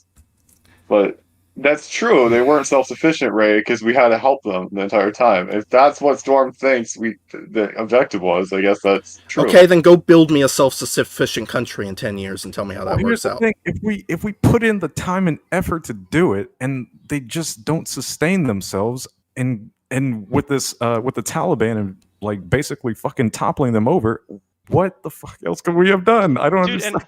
and We we've had could've- projects where it's worked too. Like we did this for Japan, we did this for South Korea, we did this for a bunch of other We are countries. still and they giving turned- we are still giving South Korea and Japan millions of taxpayer dollars every year, and we continue to give them infrastructure and rebuilding programs until the fucking 70s. When the U.S. stopped having troops in South Korea, like in terms of all that, was South Korea self-sufficient? And We still were have they- troops in South Korea. Yeah, No, but they're I mean, still like, they're still I mean, like, not We have a very self-sufficient. large contingent of in- troops in I mean, South in Korea. terms like, I mean, in terms of like active military fighting against North Korea presence. Like by the time we So were done with that, 1953? yeah, were they able to fend off North Korea when we left after No. that happened? No. No. Okay. South Korea was a fucking pile of shit until the last 40 years. Hold on. I think what we're getting away from, though, is the fact that Japan and South Korea are not like hostile grounds, all right? I mean, we have like North Korea. They right literally there. were Exactly. hostile grounds. They though. were. South. I mean, yeah, they Like- were, but they're not anymore, right? I mean, Yeah. Yeah, Japan because has we a sat there, we what- stayed there, and we worked, and we built a country there. Yeah. It didn't Well, take 20 years. It didn't take 10 years. If you're saying that we didn't make any progress in our goals from 2014 when we actually decided that we were going to build a country there, we were going to nation build there, okay, in 2014. That's when American lives left the front lines and said, okay, our job here fighting the Taliban is done. We're here to nation build now, okay? And no. Listen, let me finish my fucking point, okay? Okay? If you're saying that we should have been able to build a country from 2014 until 2021, and then by then Afghanistan should have been self-sustaining, because that's when our goal to build Afghanistan became a thing, okay? Then why were we still in Japan until the fucking 70s? Why were troops still there? Why are we still in South Korea? Why are we still in South Korea? Why are we still giving them money and troops? We literally nuked Japan into the fucking empire surrendered. And we bombed the hell out of fucking Afghanistan until the Which is Taliban different were from a- banished to the which is different from a Pakistani nuke. deserts. Which is different from a nuke, where Japan had an empire and they fucking had a centralized government. All right, that's different than what Afghanistan was. All right, I don't know why you're bringing up Japan. And the fact is that Afghanistan is still I'm the one who hostile brought up ground. Japan. We can still fucking be in danger. We can still have Americans in danger of dying in Afghanistan. Okay, so we should. compared to- So should Wait, we wait, leave really South quick, really Korea quick, then? really So quick. should we leave South Korea then completely? Wait, really quick. South No, Korea. hold on. No, Wait, I want the Korean War started in 19 I want MF boys to answer this. Should we leave South Korea and Japan right now? I could. really don't care. Yeah, I really don't care. Then why the hell do you care about Afghanistan? If American Because lives you are said you leave. are American Americans lives aren't are good. American lives in danger hold by on. sitting on the South Korean North Korean border? Do you think that Japan is like there's fucking active danger for servicemen in Japan? I don't understand. Considering fucking North Korea flies a nuke over their country every 2 months. I mean, yeah. that can literally happen anywhere though. If North Korea wanted to, they fucking Yeah. find a way to launch a nuke here. I don't care. Like Really that quick. doesn't matter. This is so important. So like South Korea, when we had the Korean War, it seemed like North Korea decided in 1950 they wanted to quote unquote liberate South Korea, and by 1953 we had made a armistice ending hostilities and a demilitarized zone, and like we had it pretty much all figured out, and that same shit is pretty much to this day. It seemed like nothing really moved from there. I mean, it seemed like we were able to get stuff out of the way. Now, I'm not saying that this is inherently a problem of the Afghanistan government. Part of what I was saying at the beginning when we first started talking about Afghanistan was that there's a certain set of problems that Afghanistan uniquely has where this is never going to be possible. Like the mountain ranges and all the fucking different you're not just fighting against North Afghanistan and South Afghanistan. You're fighting like guerrilla warfare in the middle of nowhere with like random strikes out of like I'm just saying it's like we can't sit here and say, well, if we contribute more and do all this, like I'm telling you, there's a fundamental thing that Afghanistan has to deal with, and we literally cannot do anything to solve that problem. Like I guarantee the Taliban are probably gonna still be there for the next like 100 years. I really don't see the Taliban just suddenly go away. I don't see it. If we stay there for 100 years, the Taliban is going to be there for Exactly. They're not going to fucking leave. It's just not going to happen. Geopolitically speaking, we lost a lot of American lives trying to secure it in the first place and trying to topple the original Taliban government. So, Yeah. And I'm not Yes. sure why. Actually, I'm not really sure why we brought up the 9/11 number anyway. I mean, any fucking like American life is pretty valuable. I mean, What's So up? Just what geopolitically speaking, Oh, Jesus Christ. you guys haven't Hold like on, hold on. answered Wait, at wait, all wait, throughout wait, the wait, wait, debate. wait, wait. But What were you saying? What were you saying? You were gonna ask me something. God gift? Were you gonna what? yeah, throughout this entire debate, you haven't like responded to this like really simple idea that like Afghanistan is used as a base for terrorism. And terrorism does kill Americans. They're not combatants. It's a bad thing, right? Like in the status quo, there's concerns about the Taliban government harboring terrorists within their country. So is that okay? Because it's threatening American Well, lives by this is withdrawing from Afghanistan hold on. completely. This is different though. You're talking about a hypothetical where they could harbor terrorist groups Okay, who possibly could kill Americans on American Yeah, soil. But we're talking about Americans on those actual lands where they are in much more immediate danger.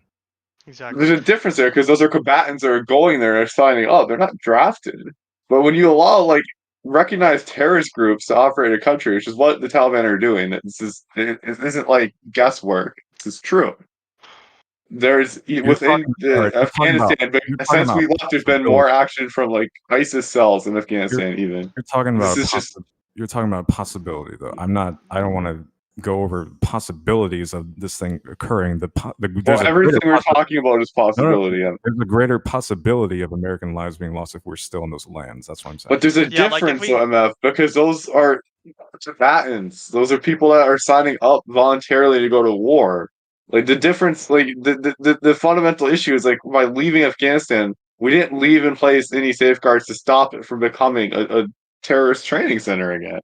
That's what What do you mean we didn't? it We was did. before. What do you think the ANA was? What? Yeah, and it got destroyed. Like Yeah, after we fucking we have no we tried to relationship with build the them up. Taliban, Yeah. MF. We literally Like, tried to build up the ANA and they got destroyed. That's Okay, what go happened. build a country in 10 years, please. Sorry, less Alright, than 10 I'm not- years. South it Korea would- seemed pretty good after 3 years of us helping them out in a war. They seemed pretty fine.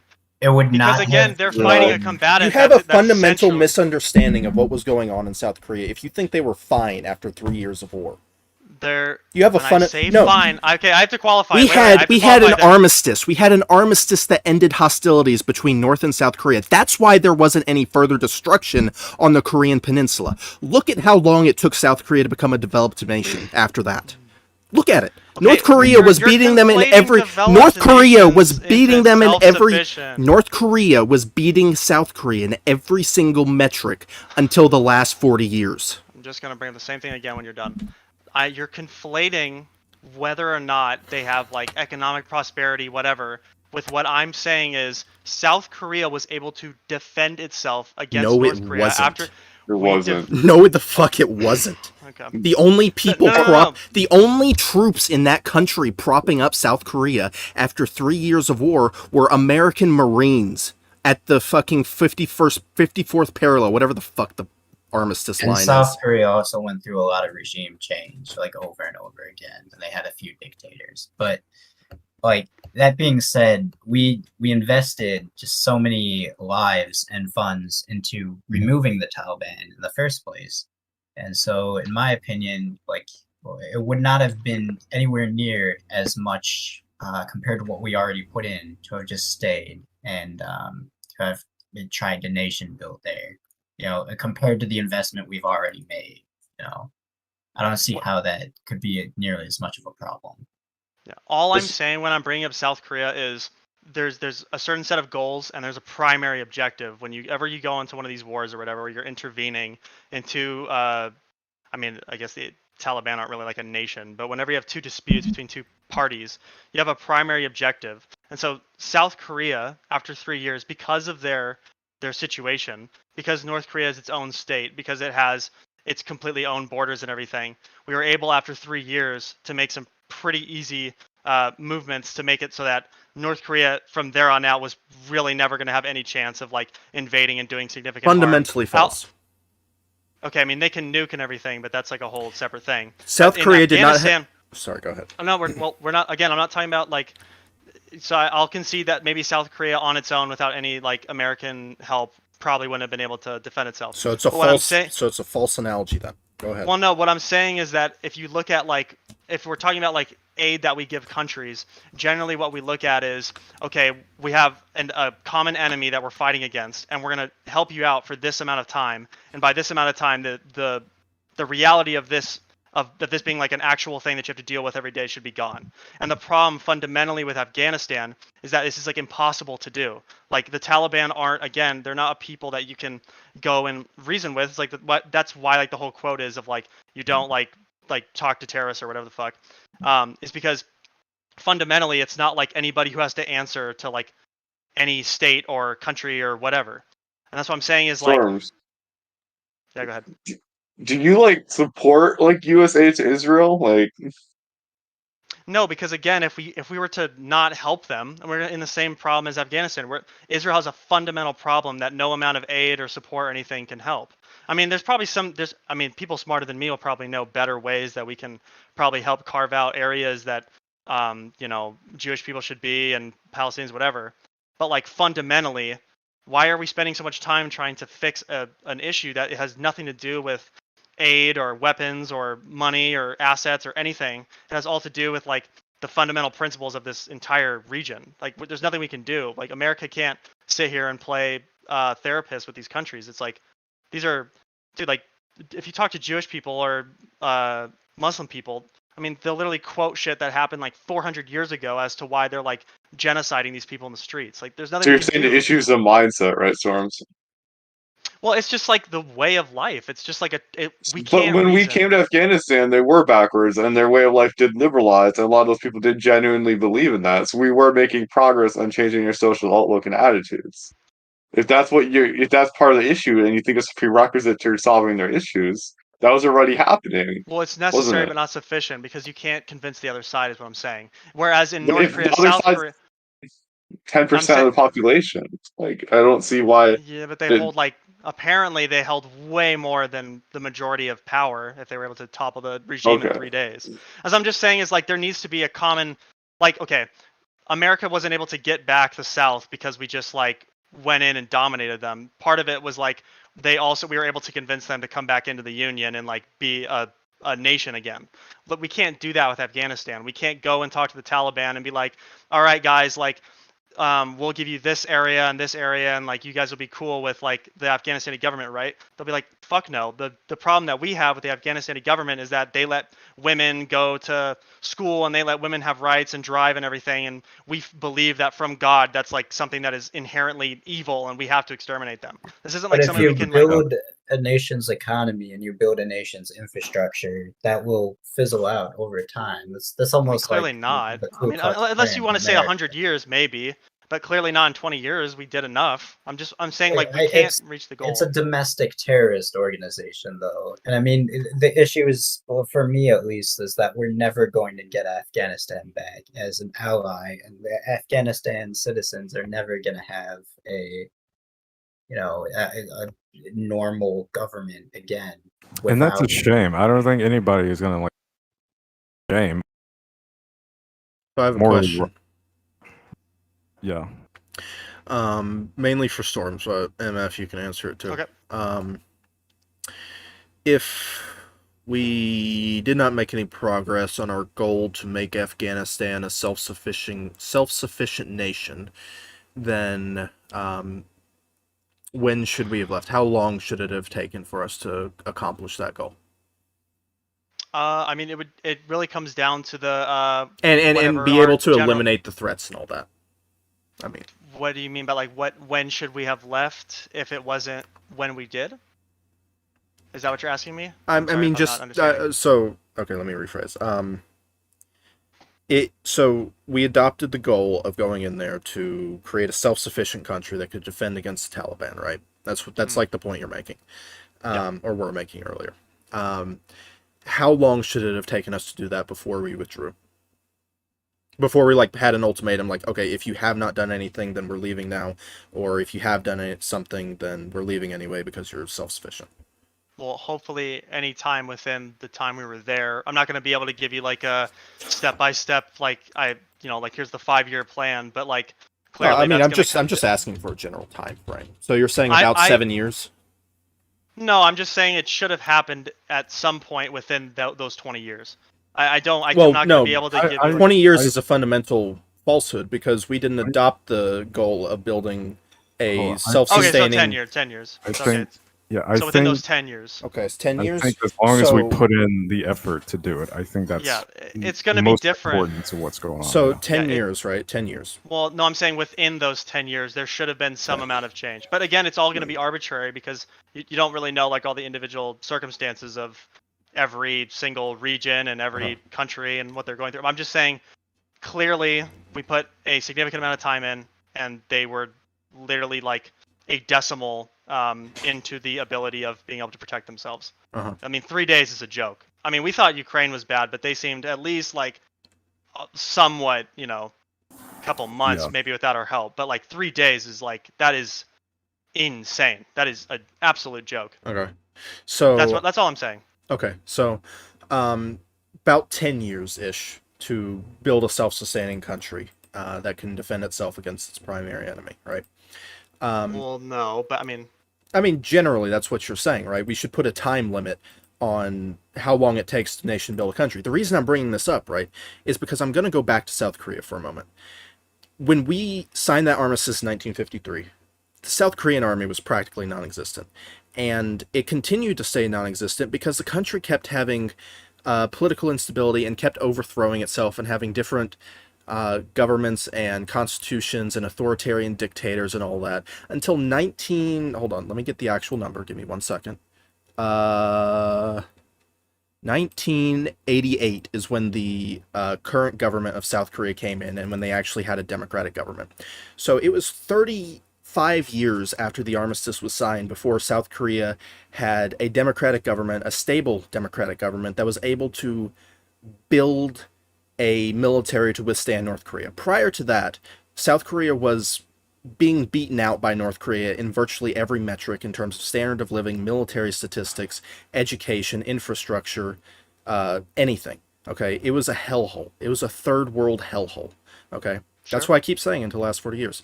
So should we have just abandoned South Korea and said it's not worth our time? We're leaving now.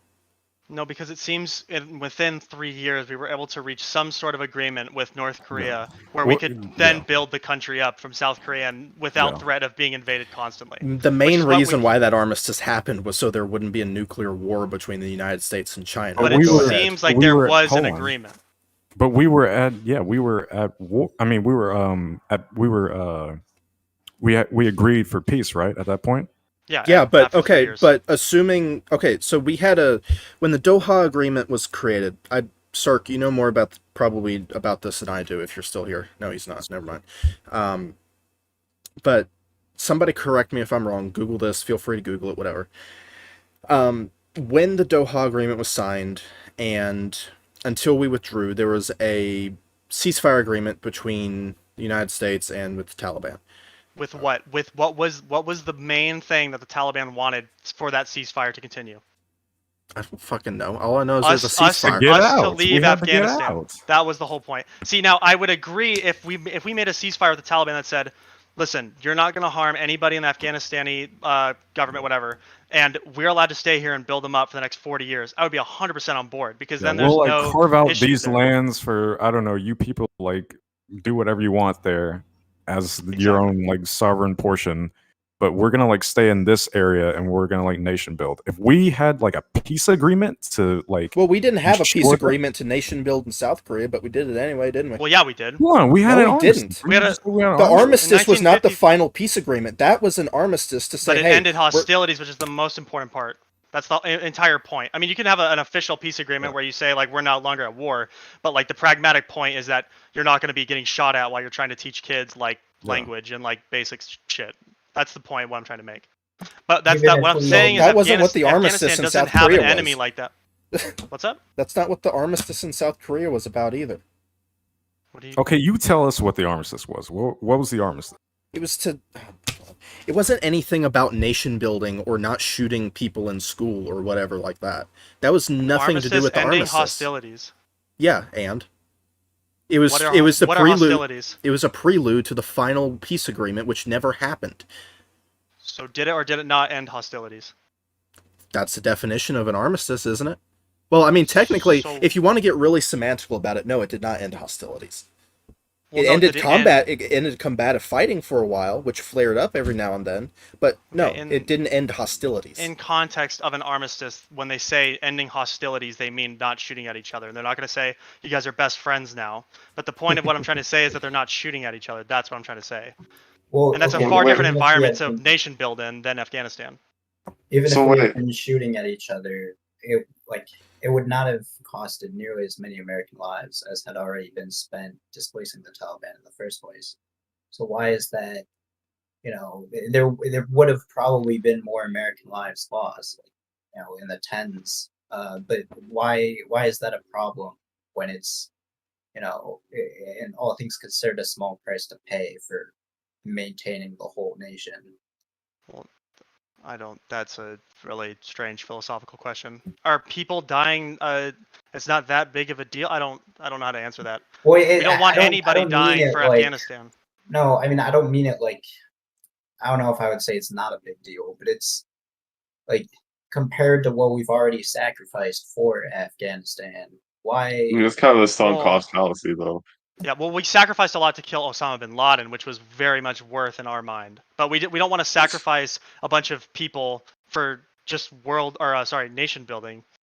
Well, we there's- already you have to go into all- sacrificed a lot to weaken the Taliban and to set up areas of control, and then Oh. to send people in and build the nation. I mean, okay, I get it, but it's not worth it. It's not worth it for the concern of. That's just what keep- I think. It's Okay, not why worth was it it in worth it in concern South- of future lives. Was I it don't worth think. it in South Korea?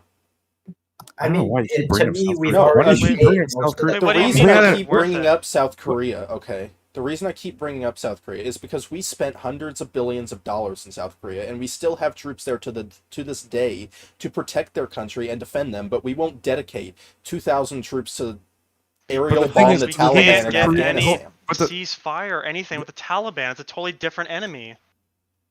Yeah, Even we North didn't- we Korea, with didn't how have crazy a- they are. Sorry, go ahead. No, I was just gonna say we didn't have a ceasefire with the Taliban saying we will stay here and you will just let us nation build for a while. There's no agreement like that. We agreed with them that we would leave, and that's the reason why we had the ceasefire. With the That's with on South Trump. Korea. Yeah. Okay. Yeah, that's fine. Like, North I don't know Korea- how this applies to Biden, really, I guess. I mean, yeah. I mean, the thing is, though, yeah, we had to leave. That was a part of the agreement, and Biden agreed to leaving and ending the war in Afghanistan. Obama Before wanted Trump, to end the war in Obama wanted Afghanistan. to de-escalate. Yeah. Yeah, So Obama I guess wanted I don't understand in the context of the discussion about Joe Biden why it's on him that we left. I don't think. I think it was a culmination of a trend for a long time in American politics. Yeah, there's no. I think we did the best we could with that. Yeah, I- absolutely. Exit. Like, I'm unhappy with the withdrawal. I agree with Storms and MF that I don't think it is logical to just sit in a country forever. I think that's what it would have required for the Taliban. But I don't. I I mean, it just- sucks. yeah. I There's wouldn't just- want there's them just to submit to it. There's just that, no like reality where like the Taliban is just not like a force there anymore. It's just not the case. So I Yeah, don't. I mean, It's but maintaining fundamentally the- different. North It's Korea is still a fundamentally a threat. different region than somewhere like South Korea or like the earlier analogy was like Germany or like Japan. Yeah, The Middle East is just fundamentally different. even North Korea, with how crazy they are, still abide by like a set of like self-preservation. But this was the issue we ran into Japan in World War II. It was like, okay, we can duke it out with these people for years, but these like the Japanese were never gonna stop. They like fundamentally hardwired into their brain was the idea of like you cannot give up. And this is like pretty much the same with the Taliban. It's like they are ideologically like a religious extremist wired to this idea that like no, there is no ceasefire, there is no peace talks, there is nothing. These people are like they view the standing government in Afghanistan and just Christians, Jews, white people, Western, like everything as like fundamentally evil. Like you can't reason with these people So why did we It's bother impossible. defeating the Japanese but not the Taliban? because we nuked them. Unless you want us to nuke But the why did Taliban, we bother but I don't doing think that? it'd be If they're just a threat that wouldn't go away, why did we bother doing that? So Why like didn't we end just the leave? war? Well, Why that didn't we just leave that them was alone and let them have Hawaii and all the islands in the Pacific and have all the oil in their empire? Even before we nuked the Japanese, quote unquote, like there was still ministers within the Japanese government that saw like sense, that were pragmatists and understood the world. Like we talk all the time about Japan being like a radical country, but like the decision makers still understood deterrence. Like they still lived in the real world. I think that's the difference with the Taliban, is that they're not a state actor. They don't have the same obligations or like even thought processes like as the Japanese had. Like they were actually governing a country. Like they actually, like you could say what you want about like their religious beliefs, and like yeah, there was a lot of radicalism present in Japan, but these people actually did understand like geopolitics. They were well it's not the same thing. the people at the top maybe, but like the average Japanese man was already so indoctrinated that they were. I mean, like look at the story of the Japanese guy. Where was he in that like jungle for 40 years after World War II had ended because he still thought that there was a war and he never gave up? Like that's the type of shit that like Japan had, and that's why we nuked them. Now, if you want to say should we nuke the Taliban, I mean let's talk about it. That sounds really nice. I'm just kidding. But I don't think the like, Taliban would even care. I don't think they would. yeah, exactly. Yeah, they probably wouldn't. They'd be like, yes, more evidence of Western Satan. Let's fight even harder. I don't think like we can understand the philosophy of the Japanese leadership in World War II to some extent. I don't think we can, as like non-Sharia law Muslims who believe in holy war, understand anything about martyrdom, or like I'm sure anyone in the Taliban would be excited to get nuked by America. This would be like the ultimate martyrdom, I'm sure, for them. Like they're not responsible moral agents at all. Yeah. All right. I think we have to pretty soon like move on to another topic because we're just getting lost in. We really are. Yeah, I think I mean, this is I think we're good. not this is barely anything to do with Biden. I couldn't argue. Biden about should have this dropped for nukes on the fucking years, Taliban. but- Thank you. We're signing agree. off on Yeah, legislation. now. nuke the Taliban. Would have Anyway, made everyone happy. Would have made everyone Let's happy. go. yeah, God gets. I saw you mentioned in Bert's DMs about BLM with Joe Biden. Do you have anything to say about that? Hello, BLM. hold Wait, on. what? What He was ain't it vote for talking me. He about? ain't black. Oh, you talked about that book I found? Yeah. No, okay, hold on. This is very misleading. I just sent him Jesus. I just sent him like a photo of the like the magazine cover you sent me. It was like it looks Oh. kind of sus. Not I gonna was like, lie. am I being canceled? Like, No. No. I just Like, were you being serious with that, or were you just joking? no, I was just sending him like that because I thought it was kind of funny. Because I was just searching for like things Biden's done wrong, and that PragerU book for children explaining like Blue Lives Matter came up. Yeah, Mateo loves blue lives. Yeah. With like an ethnic-looking cop and a little Puerto Rican kid. But before though, you were talking about like immigration at one point, right? With Biden. Sure, let's talk about immigration with Biden, if that's the thing you guys want to talk about. Ooh, do I What get do to you I'll be defend right Biden back. for once? Yeah, sure. Go ahead. Yeah, what do you have a problem with though with the immigration thing with Biden? My issue with immigration is that he ran on a platform that like he just wasn't Trump on immigration, and then like the second he gets in office, he brings back like the same executive orders that Trump ran administration through. Oh, and But he's this kinda- and he's finishing the wall too. Yeah, so it just kind of comes off like, oh, like this guy like might actually reform immigration, and like the most he does is expedite the visa process by executive order.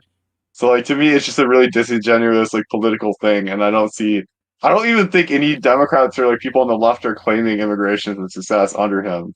Like it's just been like unqualified like failure. Like quite frankly, more people have died in captivity too, and like there hasn't been even any meaningful reform. So it's just awful. Well, I don't know how true the captivity part is because from what I've looked it up, it seems that illegal crossings are pretty low right now, or not low, but comparatively they're lower than how they were in Alright, like. I'll pull up some stats in a sec.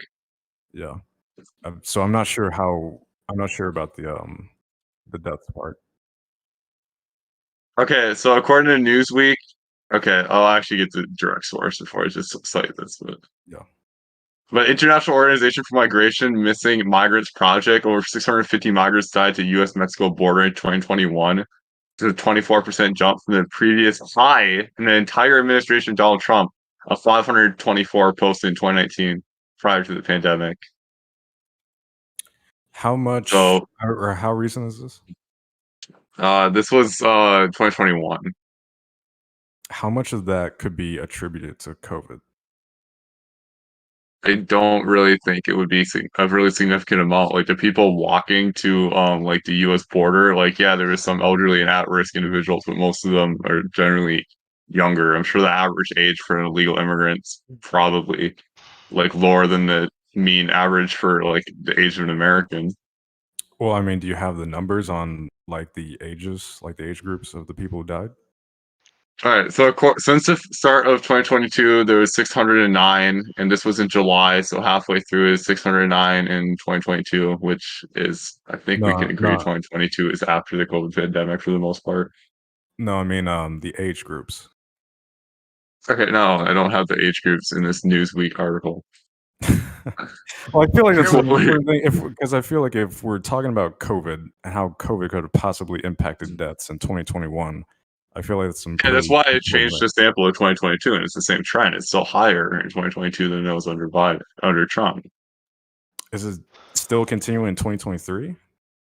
I mean, honestly, we're in 2023, like midway through the year, No, so I yeah, guess that would be yeah. kind of like hard to speculate on, but No, I'm saying, I'll search it like, up, sure. is there a trend though? Is there a trend into 2023, or is it dipped at all? Really quick, what are you guys talking about? COVID deaths for immigrants? Yeah. Possible COVID deaths, but yeah, we're just talking generally about like deaths and At the immigration. border? I'm gonna Or- mute myself. I ain't got nothing to say on this. Wait, so Jesus. deaths at the border or? Yeah, at the border. Yeah. Okay, so what I noticed in the last topic is that where we stood as moral and ethical principles did like a lot of heavy lifting. I think it might be better to ask fundamentally what our positions would be on immigration and like if we owe it or are if we're obligated to like assist people who are like illegally crossing the border. Like do we should we give them like basic things so that they don't die? I don't know if this like ties into COVID. I mean, it sort of does. I mean, yeah, I think generally, yeah, for open borders, I guess. The problem is that the process is fucked right now. It's really Mhm. fucked. It's in need of like an overhaul, the immigration process. But I mean, yeah, generally though, I'm in support of like lax immigration. Okay. Let's say I'm less in support of lax immigration. I think there needs to be set rules, but it needs to be easier to legally immigrate. If it's not easier to legally immigrate, however, like I don't think we should be happy with people dying trying to get into our country. I don't think that's I ethical. don't think anyone's happy about people dying Yeah, getting yeah. into our country. It's just Some people. Well, yeah, okay. Oh yeah, that's So wait, yeah, so are some are of we those. Yeah. sorry, are we morally obligated or like do we have an obligation to people who are like illegally crossing the border to see that they are taken care of? Like should we build out a system in place to like try and assist these people that have crossed illegally to make sure like they don't die or they don't go through like a treacherous place? Like Yeah, I think hypothetically. so. Yeah, I think so. Okay. Um, So like no, wait, we're really, gonna- really quick. So there's like that main river, right, that everybody crosses. I forgot what it's called. Rio Grande? Is that it? maybe. Okay. I don't know. So we know for a fact that like people cross through that illegally. Like a lot of people like swim through it, wade through it, stuff like that. And I think a lot of people like die or they get really sick afterwards. If we know that people are going to cross illegally into the country through that, should we build a bridge or something like to make sure that doesn't happen, or should we have people at the Rio Grande at all times that like ferry people over to make sure that they're like safe? This might be separate from COVID, but I'm just interested of what you guys think.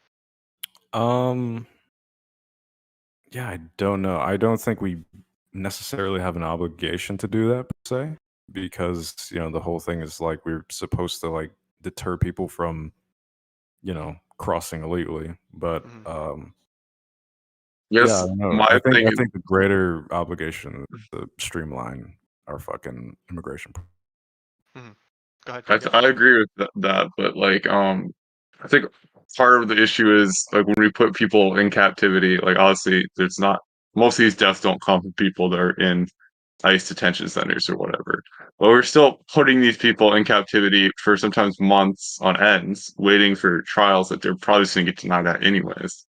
If you look at the Okay. stats. So I personally am more of a believer of like the return to Mexico like ideology of like just catch and release of these people, because I don't think it does any good just to incarcerate people that haven't committed, well, yes, have committed a crime, but they haven't committed something I think anyone would consider morally apprehensible.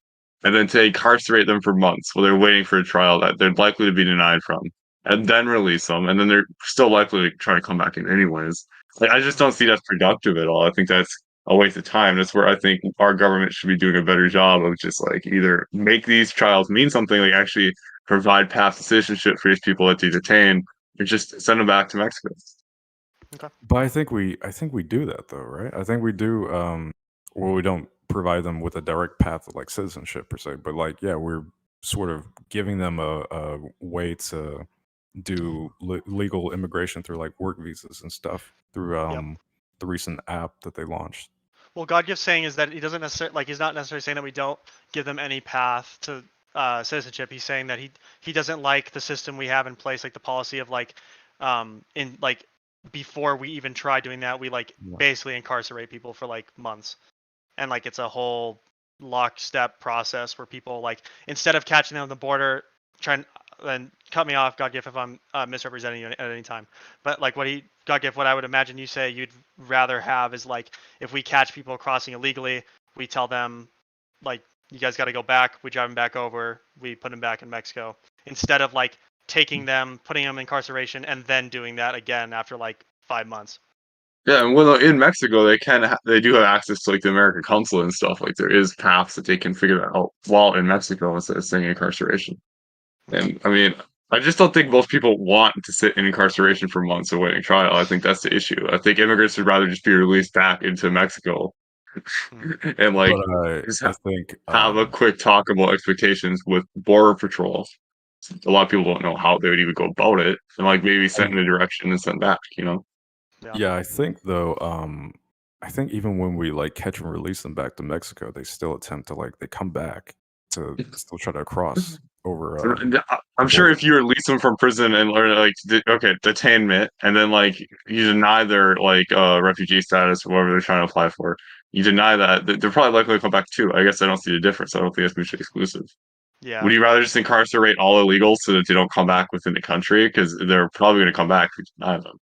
Well, the thing is, if we're detaining them, we're keeping them detained, and we're trying to keep them detained in this area, this space, or whatever. And also, we're trying to make sure that they go through whatever process they can for temporary legal immigration. I don't see that being a total net negative compared to just catching them and releasing them back to Mexico. I don't really see that being too much of an issue. I think what he would say, or I mean, I agree with God gift, but like what I would say was like it's an unnecessary function. Like there's just it seems to be that it's not really deterring anything, and it's not really doing much in terms of like helping anyone, so that we can. Yeah, we I think probably this is just more like a fundamental thing with the immigration laws themselves, which is kind I of think Biden's control, really. I think we're all kind of in agreement on this issue, but I'd like to take a step further than that and say that, like, I think progressive lawmakers and democratic leadership in this country is partially responsible for the influx of illegal immigration. I mean, I think the general trend is, historically speaking, is that immigration tends to rise under Democrat leaders. Yeah, but I think like illegal immigration in particular also tends to rise under them. And especially since like we've seen like the way like sanctuary cities and things. I think a lot of people abroad may misconstrue this as like, oh, like in America, like there's like rules, but like they don't necessarily have to be followed. When in reality, like sanctuary cities are sort of an exception and they're kind of in a weird spot legally, and they're more of just a political like grandstand maneuver by left leaning state politicians. Yeah, but I mean, I guess like the thing is, it's not like we're fundamentally changing the issue at hand.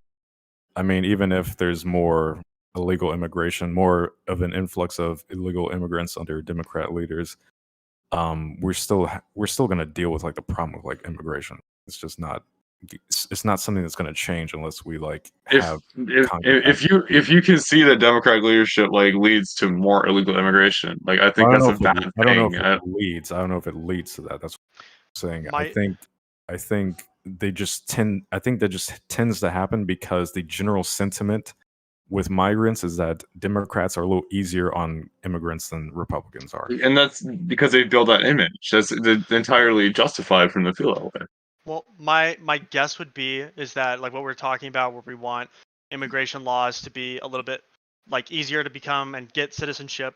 My guess is that there's probably a certain period of time from your current immigration laws to lessening them to be efficient at deterring illegal immigration and having a good system. But there's probably a period of time in between that where it's probably really easy to come over illegally because there might be some movement of where people are stationed or they're figuring out how certain areas should be policed or whatever the case may be. I don't think it's the fact that like Democrats are just doing things that are directly making illegal immigration easier. I think that like the steps towards like the more perfect image has parts in between that are probably shaky at best.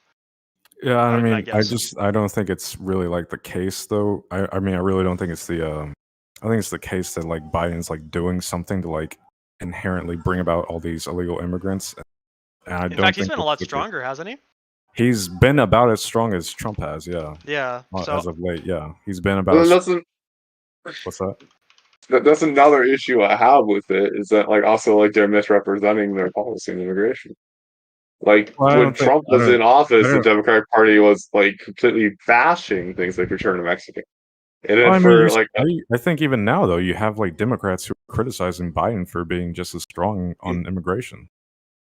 I'm not disagreeing, but I feel like it definitely was a lot more heat was directed at Trump for his border policy, right? I think I could be wrong on this, but I don't think Biden has been doing the policy of separating children from families. I think that was a huge thing with Trump. That was a huge thing with Obama too. Yeah, I don't think Biden's been doing that though. I don't know. I thought I heard that he was. Shit. I could be wrong. I could be wrong, but I thought I don't know. I watched a lot of Fox News border coverage, so I might be misinformed. But from what I understand, there's been no tangible change in policy at the border. Yeah, there's not been like a bunch of major changes in policy because Biden has been pretty rough on, or not rough, but he's been pretty strict on immigration, just like Trump has. But I'm saying like the issue of like separating kids from families, I don't know if Biden has continued that policy. You know, to your credit, like Biden has actually reunited families. He had a task force that was looking into that. So, like, I guess, yeah, okay. I guess like Biden did help with the like children thing. Yeah, I mean, I think that's a pretty big thing that people were upset about with Trump. I mean, of course, yeah, Obama doing that was wrong, but with Trump, you know, of course, there's going to be a little more scrutiny because Trump has sort of made it a big thing to be hard on immigrants and all that stuff. Yeah, it seems like they're still doing the separation stuff. Can you send me a source of that?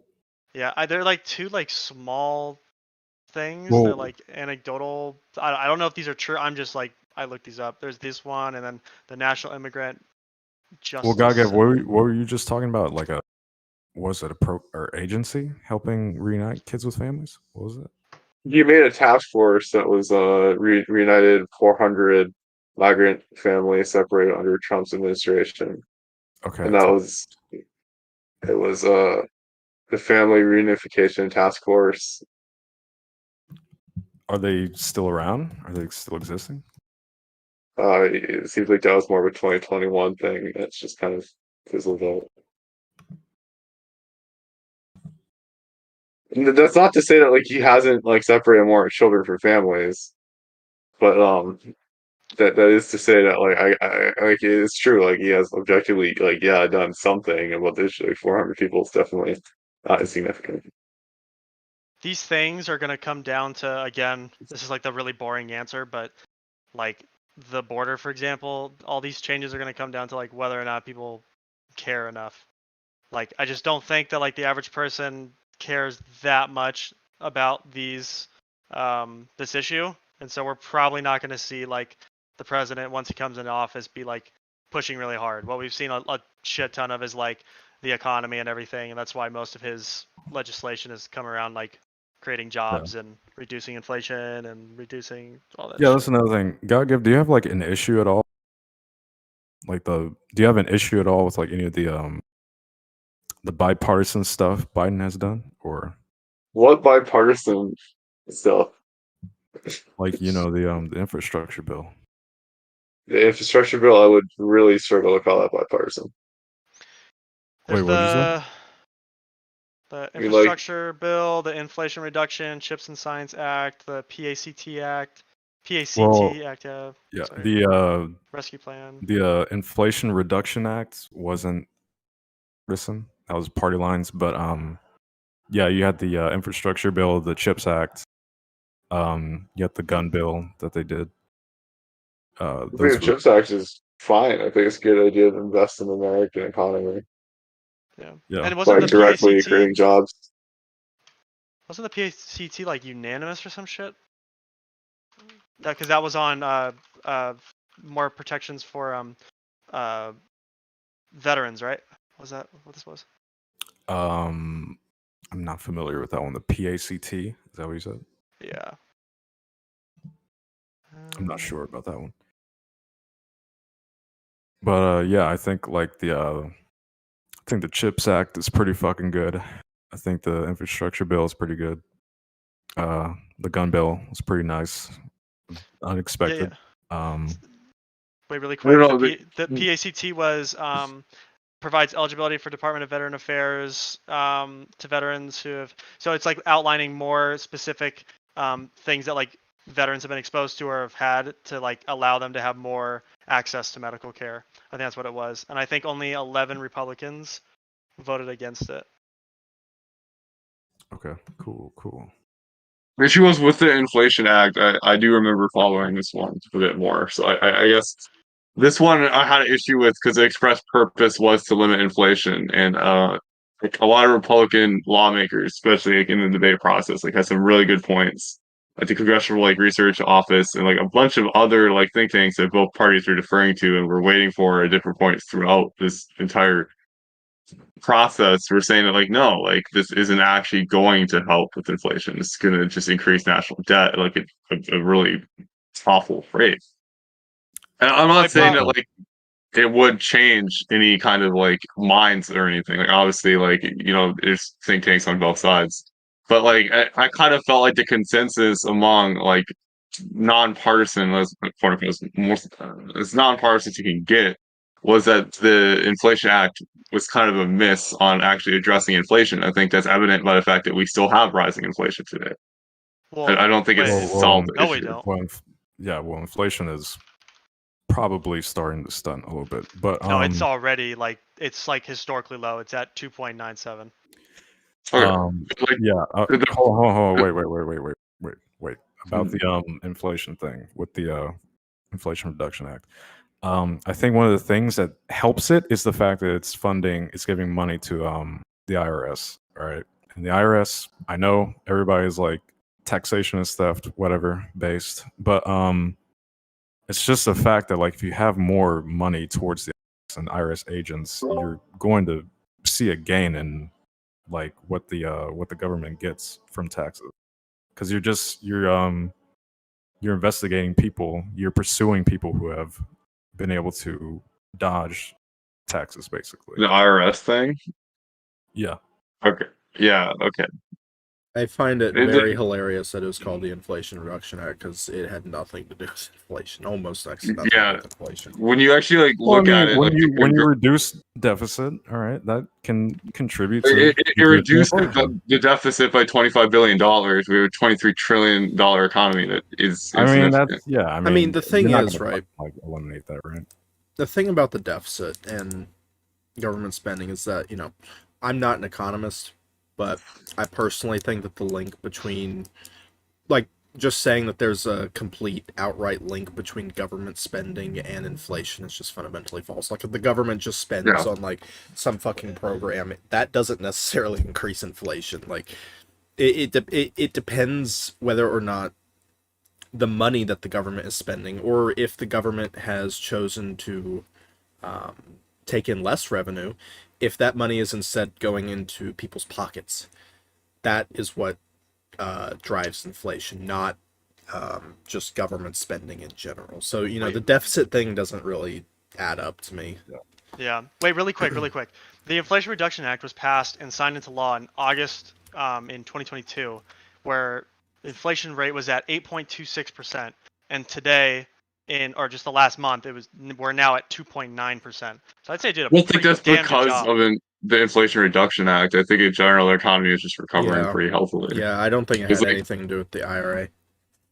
Yeah, because the Congressional Budget Office, I found the stat, they said that like over the next 2 years, the IRA's only effect would be changing the inflation rate by less than 0.1%, and they weren't even sure if this would be up or down. So to me, it was just a nothing burger. Like it's like some people bitched about the price tag. A lot of people are upset with like the debate process within like the Senate and House, and they felt like I mean, but can you really call it nothing burger though? I mean, it's done. MF. It's intended to do some things, right? Beyond just it was intended to be like, look, America, we passed it. Like that's what it was. It's a political thing for the midterms. Hold on. Do you really? When did they pass it? August 2022, MF. Yeah. Do you really think the IRA is going to have an impact in like a fucking few months? Come on. I just told you, like the own studies that are conducted by like bipartisan, like the Congressional Research Service, like indicated at 1/10 of 1%. We don't know how it's going to impact things. Well, okay, I'll say this. I don't think that the Inflation Reduction Act actually helped solve the inflation issue. I think that the inflation issue mostly worked itself out. Yeah, but I do think that the Inflation Reduction Act did help relieve some of the pressure in regards to inflation. It didn't fix inflation, but it helped relieve some of the pressure because of tax credits, because of the $35 insulin cap, because of the Medicare thing. I mean, this is stuff within the bill that's directly impactful. This is nothing. This is not like a nothing burger. Yeah, you sound like you have more of a problem with the title than you do. Yeah, the like title is bullshit, but I mean, the title. I mean, all the titles of bills though are always super like insane. They're like silly. Like what was in there, like Saving Our Children Act or whatever? Like, of course, like the titles aren't going to be like directly what they're going to do. Like, it's not going to be called the capping insulin at $35 and reducing like the act. Like, it's going to be called some cool name. Yeah, I mean, it could have been. My issue is that, like, the name could have been more appropriate for what the bill actually does. Not like, the Inflation Reduction Act. That's why it was inflation. Yeah, exactly. It was very much. I do think it's gonna do some things in regards to inflation. We don't know. We're not gonna know the depths of what it's gonna do for a while. I think it's not gonna like occur over like a few months. I think. I mean, maybe manufacturing wise, it'll help inflation. Well, but other than that, I don't really see how it could help. Well, the burden of evidence is on you guys to show that it wasn't because of the bill. Because a layman at me is gonna look. Wait. The burden of proof is not. The burden of proof is on the positive claim that it had any effect. Well, no, because I'm looking at when it was signed into law and then now the inflation rate today, and it looks like from layman perspective, it went down by like 5%. So where was the study? This is like a post hoc fallacy. All right, hold on. How do we know it's because of the? Well, that's what I'm saying. Is like we don't know, but like you'd have to show proof that it's not. We just don't know the depths of what it's done just yet in terms of inflation. But what I'm pointing at is not just purely that. I'm not pointing at like purely like, oh, it's reducing inflation. No, I'm looking at like other aspects. What do we have? Yeah, we were spending more under Trump. That's what Okay. Why was inflation higher under Trump then? I just want to say real quick, my power went out for a second, and luckily the recording is saved, but yeah, I missed out on whatever y'all were talking about for the last couple minutes. You missed nothing, just value. Okay. It's just us talking about inflation, I guess. Okay, continue. What was the question, Gaga? I mean, like, my question is like, okay, so you're saying that like there's just a direct correlation between government spending and inflation when it's deficit spending. If that was the case, you're saying like it's just being felt now for the Well, first no, time in no, it's American part of history. it. Well, no, it's part of it. That's what he's saying. We're not saying like Like, the deficit is like directly to linked to inflation. It's just probably part of what makes inflation what it is. It's not going to be like the only factor though. That's why this bill includes like several things and not just like we decreased inflation by reducing the deficit. That's not what it like I says. said, the deficit reduction aspect is minuscule. Like it's $25 billion. We're like trillions of dollars that we are in like debt and like we spend in I mean, deficit yeah, every year. it's not like we're gonna like pay off that amount of money, right? Like, how are you accessing any impact from this? I guess is what I'm asking. Like, whatever it is so immeasurable that I don't like. I said like 1/10 of 1%. Like, are we just like any change is good change, and you think that's appropriate, or I mean, Yeah, it seemed I like think we didn't want to do it at all on the Republican side, so I don't know. I mean, like you're asking me a weird question. I'd have to go into like Okay.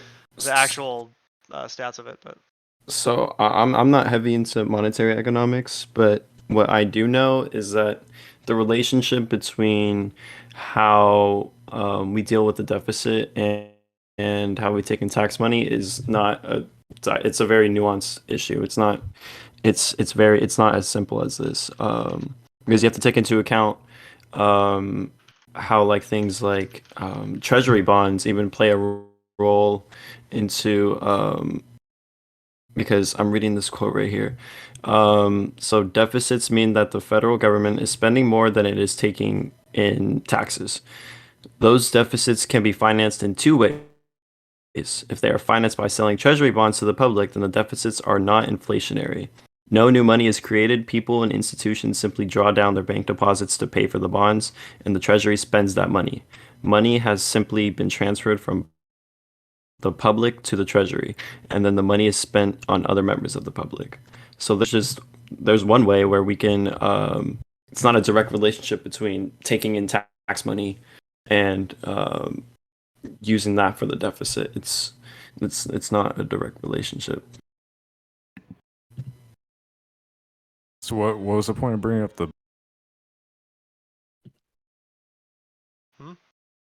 Huh? You brought it up seemed treasury bonds. What does it do with it? Yeah, because I'm demonstrating how the U.S. government can because as it says here, no new money is created when it's financed in this way because it's not financed through money, it's through treasury bonds. So it doesn't cause inflation. so your solution to inflation would be. I mean, like asking. I'm wait, what? Oh, Well, you're. like my Yeah, yeah, solution? yeah. So like you're Um saying like bonds are like seem to be a better way at this process, or than just like the collecting taxes. You're saying? Is that what you're saying? Sorry, I don't. um I mean, I'm not really too into monetary economics, but these are just ways that the government actually does this. So I'm just trying to demonstrate that, like the Inflation Reduction Act or whatever, as it relates wait, to um reducing inflation, I guess isn't like a one-on-one relationship. It's kind of more complicated. Well, Storms like that's yeah. you and MF both like what do you think inflation's caused by? I guess. It's probably like I know it's not something as like simplistic as like, oh, government spend more money.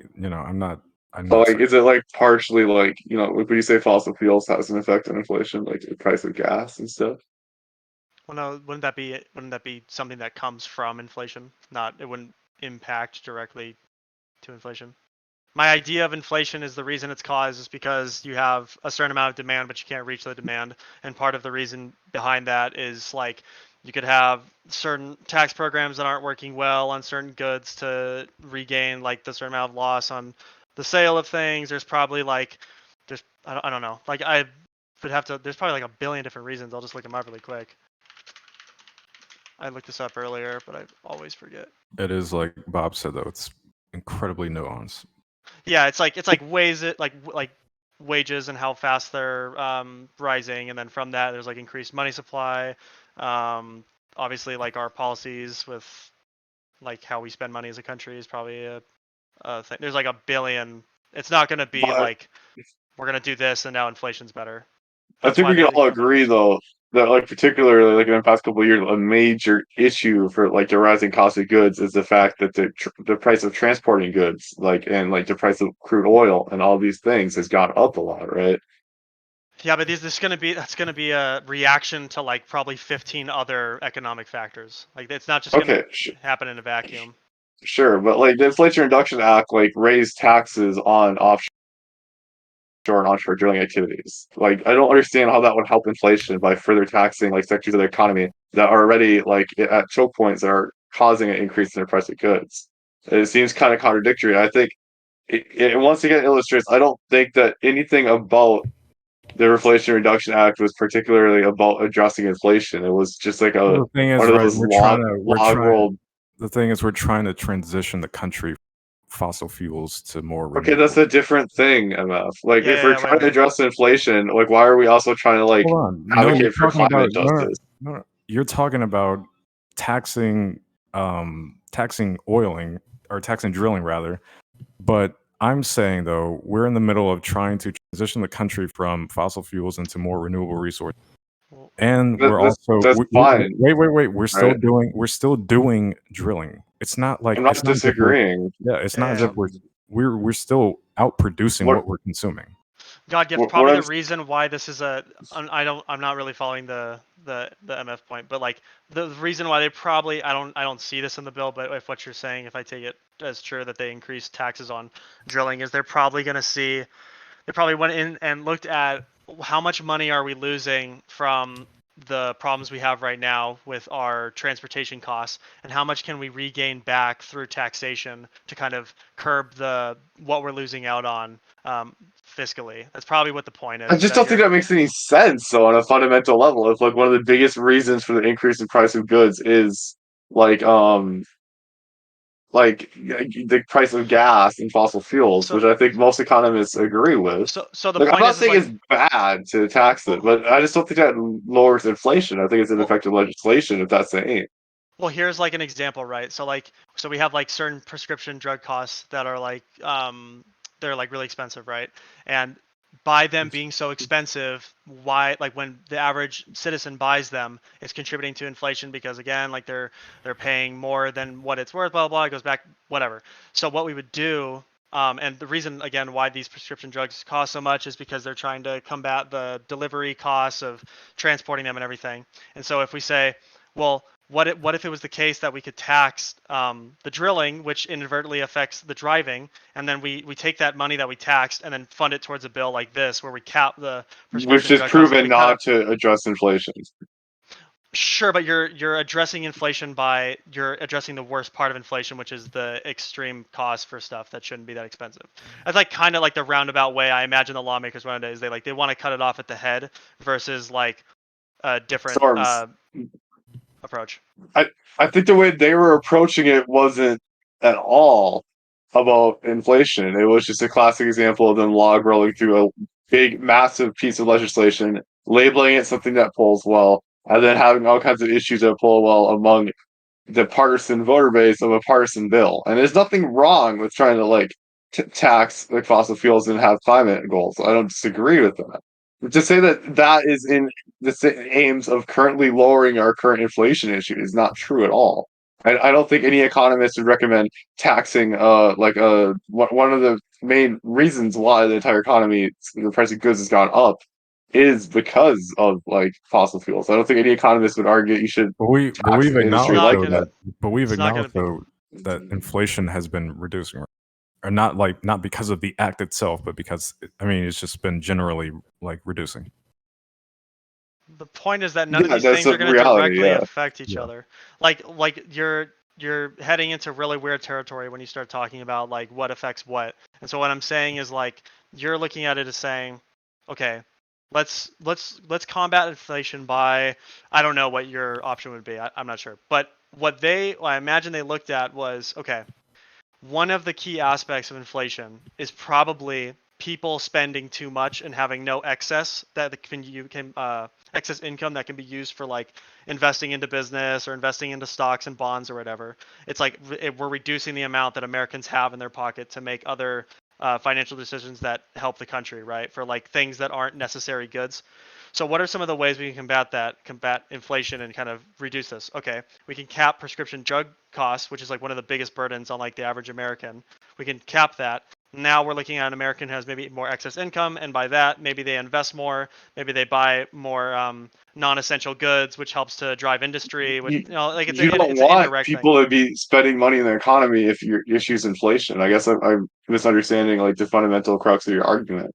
It's not what you want. You want people to hold their money if there's an inflammatory economy.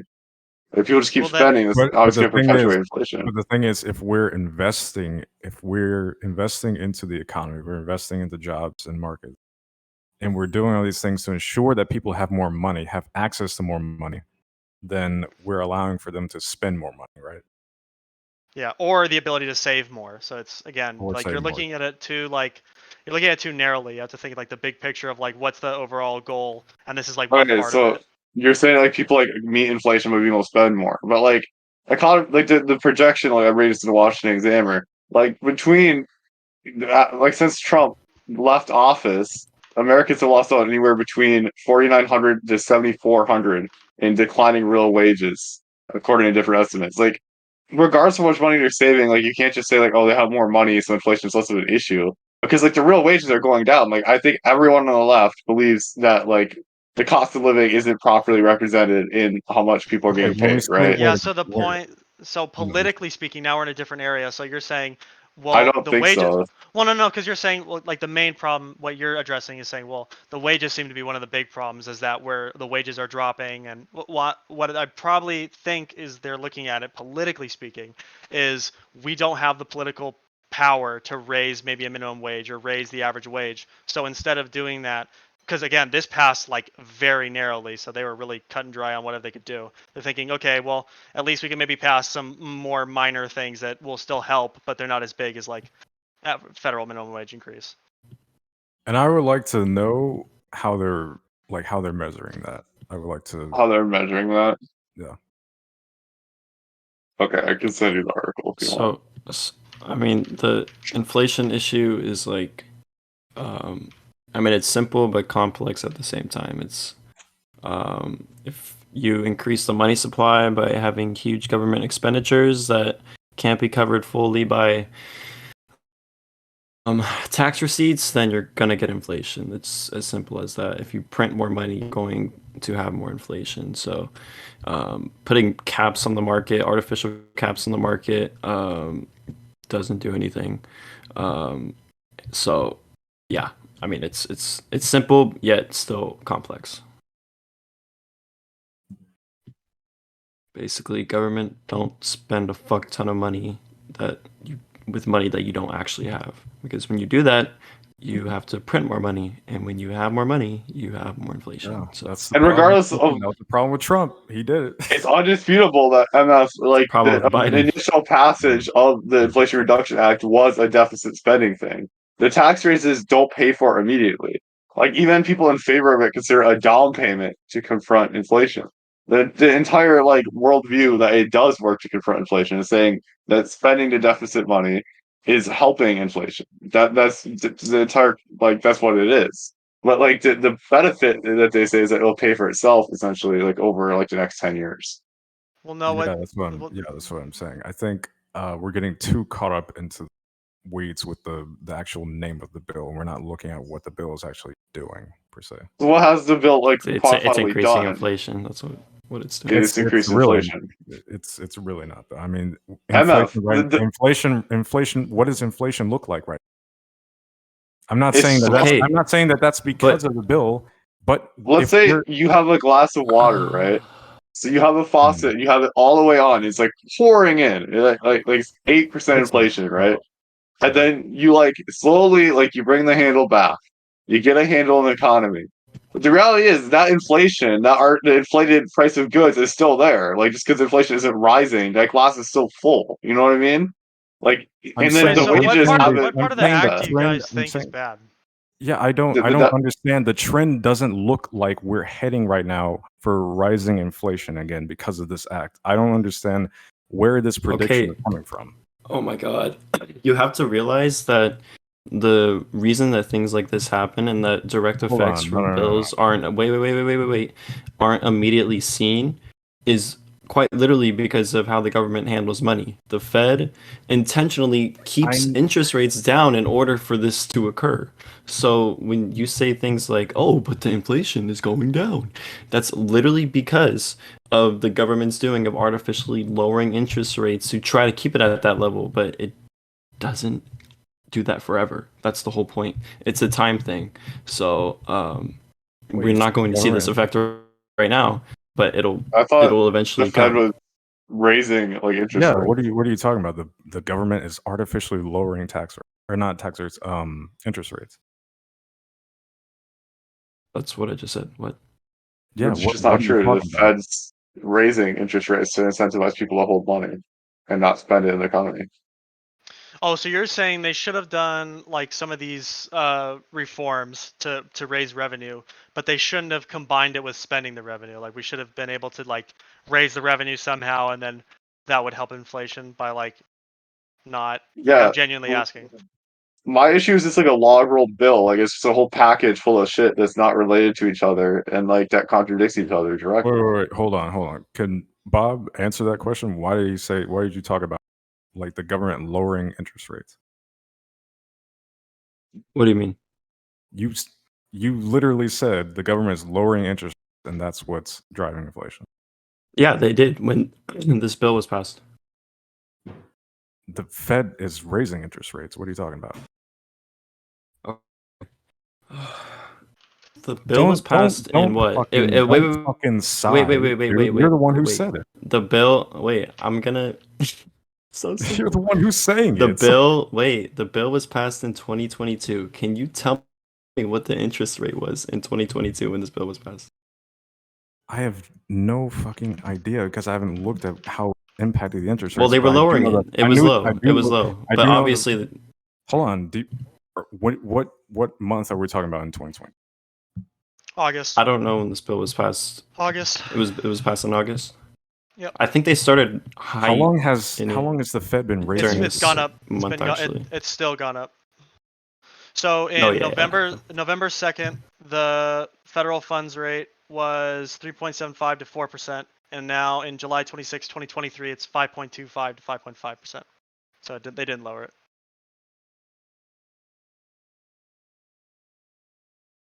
Bob, hello. He's probably looking for like a source or something. I was waiting for him to respond. Wait, what does that have to? Wait, what? I'm confused. So the interest rate was lowered during 2022. That's completely obvious. And the reason that they did that was Wait, what? To keep. What's wrong with that? Wait, I'm looking at this graph right now. Month by month. Let's see. 0.2. Wait. Yep, 0.2. July, 0.2. It seems like it's down by every metric. I'm so confused. Huh? What is happening right now? What's your point? I don't understand what your point is. What do you? Here you go. Just look at this. It's been going up. Wait, what? These are United States federal funds like interest rate, right? Do you guys want to pivot to Ukraine or just argue about inflation? Because I would love to talk about Ukraine. Anyway, I've never been so confused in my life. Some economist is gonna watch this VOD that I upload, and they're like gonna spam in the comments, be like, "What the fuck is wrong with you people? You guys literally don't know what the hell you're talking about." We gotta get some. We gotta get some. So that was so discussions about Ukraine here. So guys, I'm basically the best economist there's ever been. So, yeah. I'm pretty sure inflation works like this. Yeah, guys. So infrastructure bill based. Yet another W for MF Boys and Storms, the Kobe and Shaq of this call. Thank you. On to Ukraine. Thank you. I'm just kidding. Sure. Okay. Let's fucking go. What the fuck? Oh my God. Anyway, it's time for me to make a hot take about Ukraine. Oh, here it comes. Yeah, it's Ukraine time. Here comes the moral obligation arc. No. We're right back where we started, bro. Guys, we have to stay there for 30 years. All right. I'm sorry, we're just trolling, Ray. I'm sorry, go. Listen, Listen. My hot take is we should put boots on the ground in Ukraine. Oh, Oh, my wow. goodness. I'm Are joking. you I'm joking. I'm insane? joking. I'm Okay, joking. okay. All right, cool. Let's fucking go, dude. Well, kind of Cool. joking, but anyways, continue. Let's go, dude. So based. Uh, Guys, let's do that. Let's do the Tucker Carlson. Why don't they just do a peace deal, lol? does There we go. anybody Topic Okay. done. does Well, anybody Why don't they, disagree? Storms? Does anybody What's up? disagree on our current involvement in Ukraine? Oh fuck. No. Yes, No, obviously, it- vehemently. Explain why. Oh Yeah. fuck! Here it comes. Oh, okay. So I do watch a lot of Tucker Carlson when it comes to foreign policy, Oh, and God. you Of know course what? you- Our heavenly Father who art in heaven, hallowed be My thy issue name. is like, well, why are we so invested in Ukraine? Like we're sending like hundreds, like over $100 billion there. Like we missed sent $6 billion in aid to Ukraine, and we're not stipulating that they have any kind of negotiations. In fact, when Turkey or other nations offers to host peace negotiations, we do nothing but undermine them. I can answer this question. Okay. I have 2 words: moral obligation. What moral obligation, Ray? What have we Fucking done for amazing. Ukraine? To uphold a democratic country's government. They're not democratic, though. They're democratic enough. More Enough? democratic. Is it True. Putin like democratic Oh, no. enough? No, Like, no. please. No. Oh God, no! Are we gonna get into the? Are we gonna get into the revolt thing where like you're gonna there was a say coup that like in Ukraine. yeah, No. and that like the government now is like Well, illegitimate. Okay, Is this and the arc? on a more I'm on a more tapping out. serious note, right? I do think that there is an element of like a moral obligation, but I'm not going to argue that. But well, actually, I am. Fuck it. We're gonna go full Is it circle because is it because Ukrainian gas paid money to Hunter Biden that we owe them something? Is that why? here. Anyways, Actually, it's because of the Ukrainian. so I mean, prostitutes. it's the principle of the fact that like we haven't generally allowed countries go invade other countries unless it was us for quite a while now. And Exactly. generally speaking, broadly speaking, among Europeans and in the general region, Russia's incursion into Ukraine and trying to violate their sovereignty and all of that has been seen as a massive attempt to undermine Western institutions and influence and undermine what is trying to potentially become a democratic, free country. And undermine the will Potentially. of the people of Ukraine who voted in this pro-Western government that opposes Moscow's influence in their country. So naturally, yes, the results of 2014's election and the inauguration of a pro-Western government that shifted from the pro-Moscow government that they've had before, and Russia's subsequent invasion of Ukraine in order to try and handicap and take land away from Ukraine in order to reaffirm their influence in Ukraine has very much been seen as a key interest of the United States and something we should Wait, have our interests Okay. in. well, why should we have our interest? What does like Ukraine provide America? I guess like what tangible benefit do we get from What- Ukraine being Western aligned? What Russia's world do we- Russia's influence gets handicapped. A more Why does it secure matter Europe. if Russia has influence? Like, what does Russia want to do to us to hurt us? Do they have any aims against Russia and NATO, China or- both have the goal of carving out their own influential markets and trade empires and influence and spheres of influence in the world. Why does that scare us? Mainly to undermine and handicap U.S. Markets and U.S. influence. Yeah, I mean, Really? I feel like if China like invaded Taiwan, we would be in a similar position. No, we'd be at war right now. The point is that you can't live in a world where like somebody can just go and invade and take land. Like But we've done I- that, Storms. We don't. Well, we we didn't let haven't Saddam taken- Hussein. It's well, only we haven't- us we who's didn't allowed to take do it. land. Well, no, we haven't So taken. you guys land. are imperialists if you think that it's just like the world should be Well- one power and No, it no, should just I I be mean, No, I have no America. problem no, with no. saying that I'm a neoconservative. So Well, no, no. listen, You're a I- fucking neocon? Oh god, I'm not bro. a fucking neocon. invade everyone.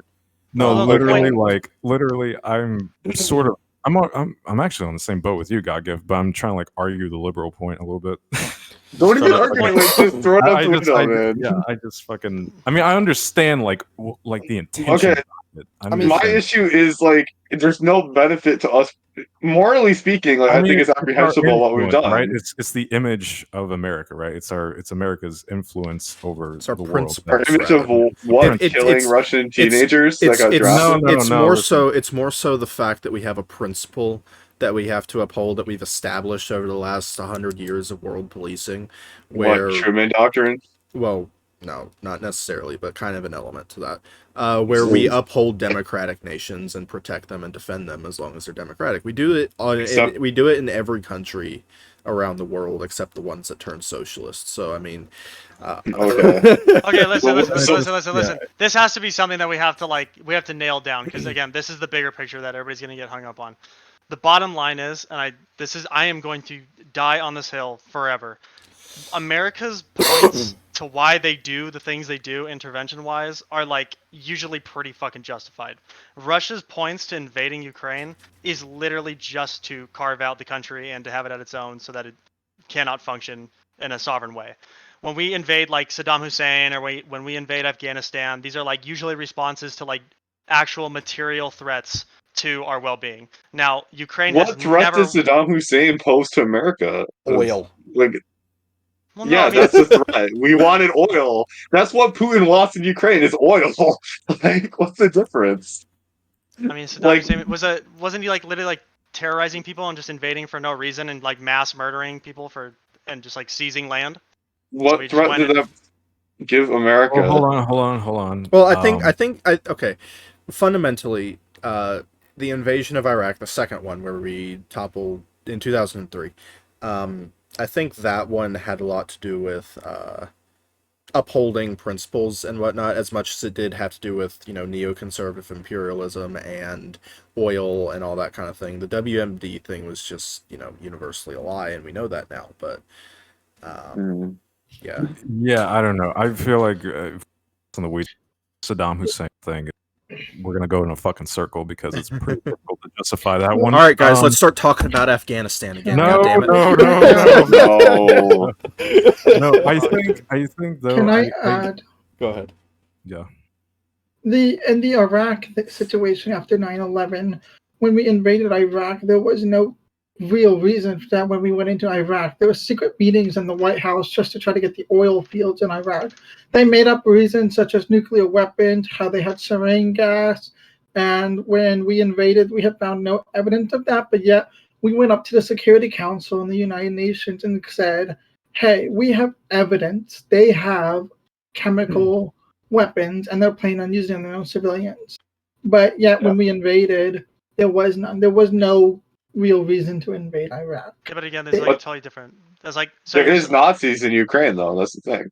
No, there's not. This is there a is. Singular battalion that probably has like 2,000 people in it. There's like generals in the Ukrainian army with like swastika tattoos. You can search it up. That's so real based. Shit, man. That's so based. But there is fascist organizations within the Ukrainian army, but of course the Ukrainian army is not going to publicize that. But these fascist groups were once their own militias integrated into the army at some point. I don't remember exactly when, but yeah, there are fascist tendencies in the army, fascist neo-Nazi. Basically. I do think it's also worth saying and adding on to that I think a lot of like the tattoos and like pro-fascist or pro-Nazi imagery that we see out of certain elements in the Ukrainian army is not necessarily because they're Nazi or fascistic, but more so because a lot of Ukrainians are seeing those symbols as resistance against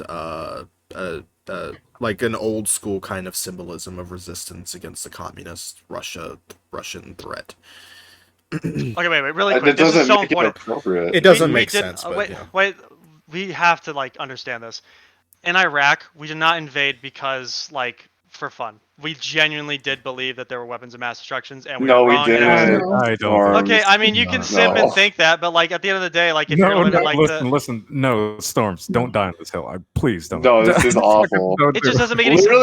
Why would any government lie? Said it was a lie. Dude, why would any American establishment want to just invade a country when you get shit on back at home? I'll tell you why. Everybody? We do this all the time. I'll tell you why. Dick Cheney, that evil man. Dude, and look where Dick Cheney is now. He's been like Didn't he get like completely listen, blackballed listen. and like everybody hated him and he got Listen. kicked out of like a job? No, listen. Dick Cheney, before he became vice president, was CEO of one of the largest oil companies in America. And when he was in the White House, there were he had secret meetings with other people from other oil companies. Like, we don't know who these people are. They've scratched this from the record. Like, there was no record of these meetings, but we know they happened. And Dick Cheney was in there on the presidential meetings telling the president, we need to invade Iraq. Of course, they made up reasons because we knew this after. Because they said in front of the Security Council that we had evidence of these weapons of mass destruction in Iraq. We had evidence, clear evidence, and how Iraq was harboring terrorists. There was no evidence of that when we invaded. After we invaded, we couldn't find no proof of that. There was no justification to invade Iraq. There's a greater argument to be made about I'm going to use this phrase, the moral justification to get into Ukraine than there was with Iraq. I mean, to be fair, okay, going back to the whole moral obligation stick, I decided to pull up the Wikipedia page for rationale for the Iraq War. And apparently one of the big things that we did go to the United Nations about was that the United Nations had actually condemned the Iraqi Saddam Hussein regime multiple times for abuses of human rights, and that's apparently one of the reasons why we intervened, because of that moral obligation to, protect people. Exactly. It's so silly for us to act like we just went to war for no reason, and it was like a huge like backwards deal that we made behind the American people's back, and we went there and killed people for fun. Like, it's so silly. I think we did have legitimate reasons as well as illegitimate ones. But we definitely used the facade of WMDs to paint an existential threat to Congress to get them to declare war. Yeah, the thing is, it wasn't. I will say there is precedent for the United Nations in authorizing an invasion of a country. In 1994, the United Nations authorized a U.S. invasion of Haiti because of that country was under a military dictatorship and they were committing serious human rights violations. And so the United Nations actually authorized the United States to invade Haiti. I can't pronounce it. It's like a little country in the Caribbeans. But the United Nations did authorize that, the United States to invade that country because of serious human rights violations. So there is precedent that the United Nations will allow an invasion for justified reasons. Yeah, I think though the problem with Iraq is that we were engaged in this war on terror, but Iraq wasn't involved in 9/11 like at all. And so we just kind of like the reasoning wasn't They're really still terrorists, though. I mean, what Saddam Hussein? I think you could make the argument that after Saddam Hussein got toppled, that terrorism skyrocketed. Yeah, it's very much a point that you can say that our invasion of Iraq destabilized Iraq to allow things like ISIS to persist in there. Because Saddam Hussein, all credit to him, he was very good at keeping his country under control. Yeah, I just think like the Ukraine thing is an easier thing to argue than. Well, the Ukraine thing, they have human rights violations too. I don't know if they have one like to the degree of Saddam Hussein did. Well, no, they're not genociding people, but like I really struggle like before this whole thing happened. I think there's plenty of articles from the NBC, like BBC, that were just uncriticizingly, like with no nuance, just criticize the society in Ukraine for like they have like Nazi Boy Scouts in that country. Like it's just normal. Like there's tens of thousands of young people that are just in far right paramilitaries. That's like a normal factor of life there. Like it's just normal to like imprison journalists even under Zelensky's government. Like it's not in any sense an American democracy. I don't understand. Journalists. It's not even true. Is it was he imprisoning journalists prior to the war or during the war? I think the issue as to why we're involved is not necessarily because they are an American democracy or anything close to it, but because they have the potential to become an American-like democracy, or a Western democracy rather, and they have been trying to make active steps towards doing so, and we have been trying to push them in that direction by giving them conditional aid grants, saying like, hey, you do these things, we will give you aid. And we will give you money, and we'll give you weapons. What conditions have we set for aid? I mean, I'm talking about before the war. But Okay, but since the war happened, it's never been like we're gonna give you aid, but we want you to be in good faith and try to actually like resolve this conflict. Like I said, every time What that is the the Russians have come to the resolving? table in Turkey or like in other Well, that's the countries that have thing, offered 'cause- What comes immediate, to the That's the table? thing, What would they possibly give Ukraine? But that's the What- thing, right? Because every time Russia comes to the table, what they want is to carve out a piece of Ukraine for themselves Exactly. and get a land bridge to Crimea. Exactly. regardless if that's ethical or not, right? What does Oh. prolonging the war do but kill more people? I don't understand. Like you're By showing that you can't it just go into countries and steal land for no other reason than just direct Exactly. imperialistic ideas. You it have to shows- set up that principle. Well, why not? The United States did it before. No, they Yeah, didn't. why The is United it States has different? never taken land from Iraq or Holy Afghanistan. We haven't. Hold on, Okay, we hold haven't on. had a war No, of no. conquest. We haven't had a war of Yeah, explicit. exactly. We have not had a war of explicit conquest since the 1800s. Exactly. Just keep it. What do you call the Native Americans that were once settled? No, Just no, because no, they no, We no, were haven't. We no, haven't no, fought no, them no. since the no, 1800s. no, don't go down this whole. We haven't fought I'm them just since the saying. I'm just 1800s. saying. I'm just saying. The United 1800s States America has- bad, therefore we can't do anything today. We could use the same argument for Nazi Germany. Oh, we were bad once, so we can't do anything. Doesn't make any sense. Let's just have to keep set the it. Just principle. keep it on Ukraine. The problem that people have with us not intervening with Ukraine is that it feels like we're just leaving a country that could be a Western ally, could be a part of NATO to Russian influence, and that's not. Russia But the could have reason been why- part of NATO, MF. That's the problem because there's been times that Russia have wanted to work with us and normalize relations, No, that's and we not shut the true. door. That's not true. That's How do we another shut- huge wait a minute, propaganda Wait a piece. minute. Who shut the door? Bush. The reason why the United States doesn't want to be involved because we don't want to be involved in a shooting war with Russia, who also has nuclear weapons. If we become in a shooting war with Russia, we already know the Russian military is not what we thought they were. The United States military could completely steamroll over the Russians. And if we do that and we push the Russians all the way back to their home territory, they're not going to hesitate to use nuclear weapons, and they will use it. That's the only reason why the United States does not want to intervene because of the nuclear weapons. Let's not pretend like we had like an avenue for diplomacy with Russia like that. Yeah, exactly. It just wasn't happening. Okay, I don't even think there's an ability to make much of an agreement with Putin because I think Putin is a fucking fascist, pretty clearly. Really? Yeah. You think Putin like just live? You think what he says on TV? Like you think he believes that? You think he genuinely, as a really smart person who survived in Russian politics for how many years? What? Wait, what do you mean? What? Like you think he genuinely believes that that this whole cabal is against him to this extent that all these deranged things about there never being Ukrainian culture, you think he would just straight up annex the country? You think that's what he would do? That he would just what? That he would just annex the entirety of Ukraine? It would just become Russia? You think that's what his plan is, or do you think it's Probably the same thing that he did to what was it, Belarus or Georgia? What did he do to them? I mean, don't they just make him a puppet? You don't fully take it over, but you just make them abide by every rule that you put in. Belarus just voluntarily spread their ass cheeks for Russia, but Georgia got invaded. No, that's not true. Didn't they fund a bunch of coups there and then overthrow and then did the whole thing they did with Crimea where they're like, okay guys, you want to be a part of Russia? Yeah, we do. I'm pretty sure that's exactly what happened. I didn't know about that. But this matter of Putin just, I don't what's your, okay, what do you You're calling him a fascist? I don't think that's true.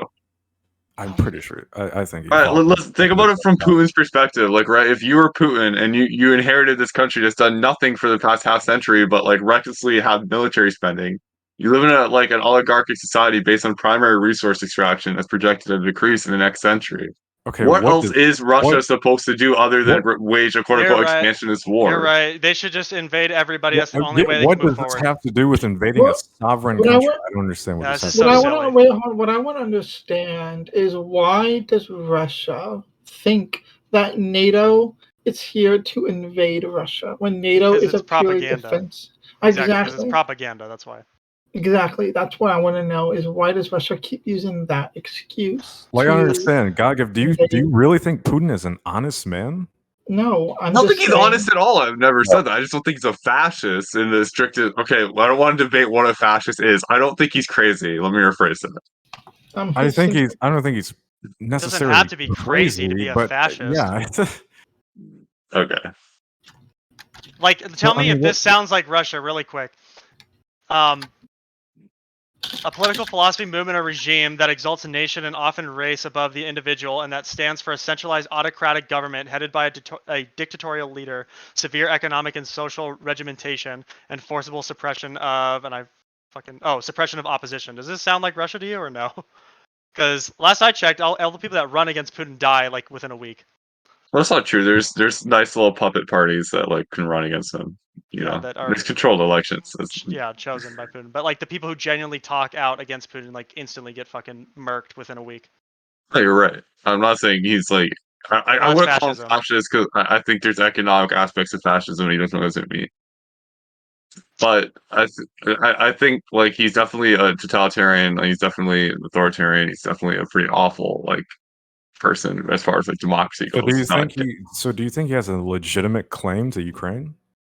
Do I think he has a legitimate like claim to Ukraine? No, I don't. I think the invasion of Ukraine is reprehensible. I don't think that's something that Russia should be doing. But I also, at the same time, I don't think it's our obligation to protect Ukraine. I think this is such a binary Cold War attitude that, like, we sit around sponsoring enemies of our enemies that we don't even necessarily fully agree with. And then when there's coalitions and like governments that like want to like agitate against us in the world and like support other groups and like civil wars and stuff, we like sit here and ask like, why are they doing this? Like, Dude, it's Russia. I don't. I just don't understand. It doesn't make sense to me why we continually insist on like these conflicts over things that aren't within our sphere of influence. Like, Russia yes, is if Russia unironically invaded, evil. Is like unironically in all ways that you could describe evil as like they are actually that. Like I don't think there's been as good of a justification to like push back against a certain party invading another or doing whatever than literally Nazi Germany. Like there was no reason for Russia to invade Ukraine, like none whatsoever. Besides the self-preservation thing, which there's always been the door open for Russia to become a more like modernized, democratized society, and they could easily join NATO and be like a normal country, but they've chosen multiple times not to do that. Like there's They no see justification. NATO as a threat. What? They, Putin sees NATO as a threat. Of course he So I does. heard that NATO is purely defensive. That's not true. Putin actually Absolutely is. It's as absolutely NATO. defensive. No. NATO actually intervened in Yugoslavia once in a civil war. Wasn't there like an ethnic cleansing going on in Yugoslavia? Yes, but okay, the now thing we're is, moving the but goalposts. the issue with that is NATO is a purely defensive organization. NATO should not be entering other countries to attack. If they were conducting something like that, then the United Nations or the European Union should have stepped in, not NATO. Because now this gives Putin a justification for his fears. It only does if you're like literally pushing propaganda. It doesn't make any sense. That's not propaganda. That like he just gave you an example of when they were used offensively. Against a country that was ethnically cleansing. So you're How many changing people? the goalposts. Like, No. The main point, though, is that NATO is being defensive in Ukraine. They're offering. Or they're not a fucking member of NATO. Like, do you guys understand like how like NATO works? Like, I know that. Yeah, of course we know they're not a fucking member of NATO because if they fucking attacked Ukraine, it would be nuclear war. But we're saying though that NATO has put forth the effort to support Ukraine because there's a Western interest in Ukraine. And it's not, and Ukraine is not going out and like ethnically cleansing or like invading countries around it and mass murdering people and raping people and bombing let's civilians. get past all of this. Let's get past all of this. Let's just get past all this. Like, whatever. I'll concede what you guys are saying. Like, maybe we, like morally we should. But like on the ground, like as a result of U.S. aid, this conflict is being prolonged. Like any like person. Okay, you think it's good that an active conflict between two modern powers? What is the alternative? You think it's good that there's refugees and people dying? That's good. What is the alternative? What is the alternative? That's just awful. Like, what is the alternative? I mean, what's the alternative? You want Ukraine to fall into Russia? Yeah, that's the only alternative you can give is, well, Ukraine, well, dude, we shouldn't have a war. Ukraine should just give all their land to Russia. Then there'll be no wars. Hooray! That is like it's a horrifying reality. The way that I see it, right? The war is horrifying, yes. All the people dying is horrifying. The fact that we sent cluster munitions to Ukraine is horrifying. Everything about the war is horrifying. It's basically reliving the First World War, but in modern times with modern weapons. It's fucking horrible. But the idea that we will simply allow it to happen and allow our rules-based world order to be undermined and allow Russia to just go in and conquer and puppeteer another nation is also pretty horrific too, because that sets a precedent for it to happen continuously in the future to other Right. countries. Haven't we like I would also say puppeteered No, any we of nations? haven't. No, we haven't. Nicaragua, like Honduras, like No, we haven't. there's so many countries in South America that we've attempted. What about Bay of Pigs? There's so many countries that have been You're like citing sovereign things that nations. happened like 60 years ago. Modern, like political, like how we do shit now in the past 20 years we've never done anything like this. That was also all in the backdrop and the context of the Cold War too, which I'm not defending any of that. I'm talking about Like the post-Soviet world, where yeah, we have give me an said example in the we're- past 20 years. That's what I'm saying. Of what? Of a U.S. sponsored coup? Well, there's also Yeah. another thing is when Russia marched into Crimea and the Obama administration did basically nothing about it, just slapped some sanctions on Russia, which in my opinion just reminds me of like what Hitler did was he marched into Austria, he marched into Czechoslovakia, and nothing happened. He got maybe a slap on the wrist from the other countries, but then when he invaded Poland is when everyone went haywire. And I feel like since we are intervening in the Ukrainian conflict, then we're telling Russia you can't do this. But which is what countries back then should have done when Hitler marched his troops into other places. But I'm just saying. I mean, it does seem very. The argument you guys are making does seem very similar to what Hitler did. He marched into other countries. The League of Nations did nothing. And same thing would happen with Russia marched into Crimea. We did nothing about it. But now he's actually trying to go on a full-scale invasion into Ukraine, which, that's what happened. Hitler was told to take Sudanland. He took Sudanland. Russia took Crimea, but then Hitler pushed on to the rest of Czechoslovakia. Sorry, go ahead. I thought you an example of a U.S.-backed coup. And what? I don't even know. The Guardian, Bolivia. I don't even know if we're like denying like the fact that U.S. backed coups have existed, but I think Not in the past 20 years. I just sent one. I think the issue though Can you is send that it in the VC chat? Yeah, send it in the VC chat.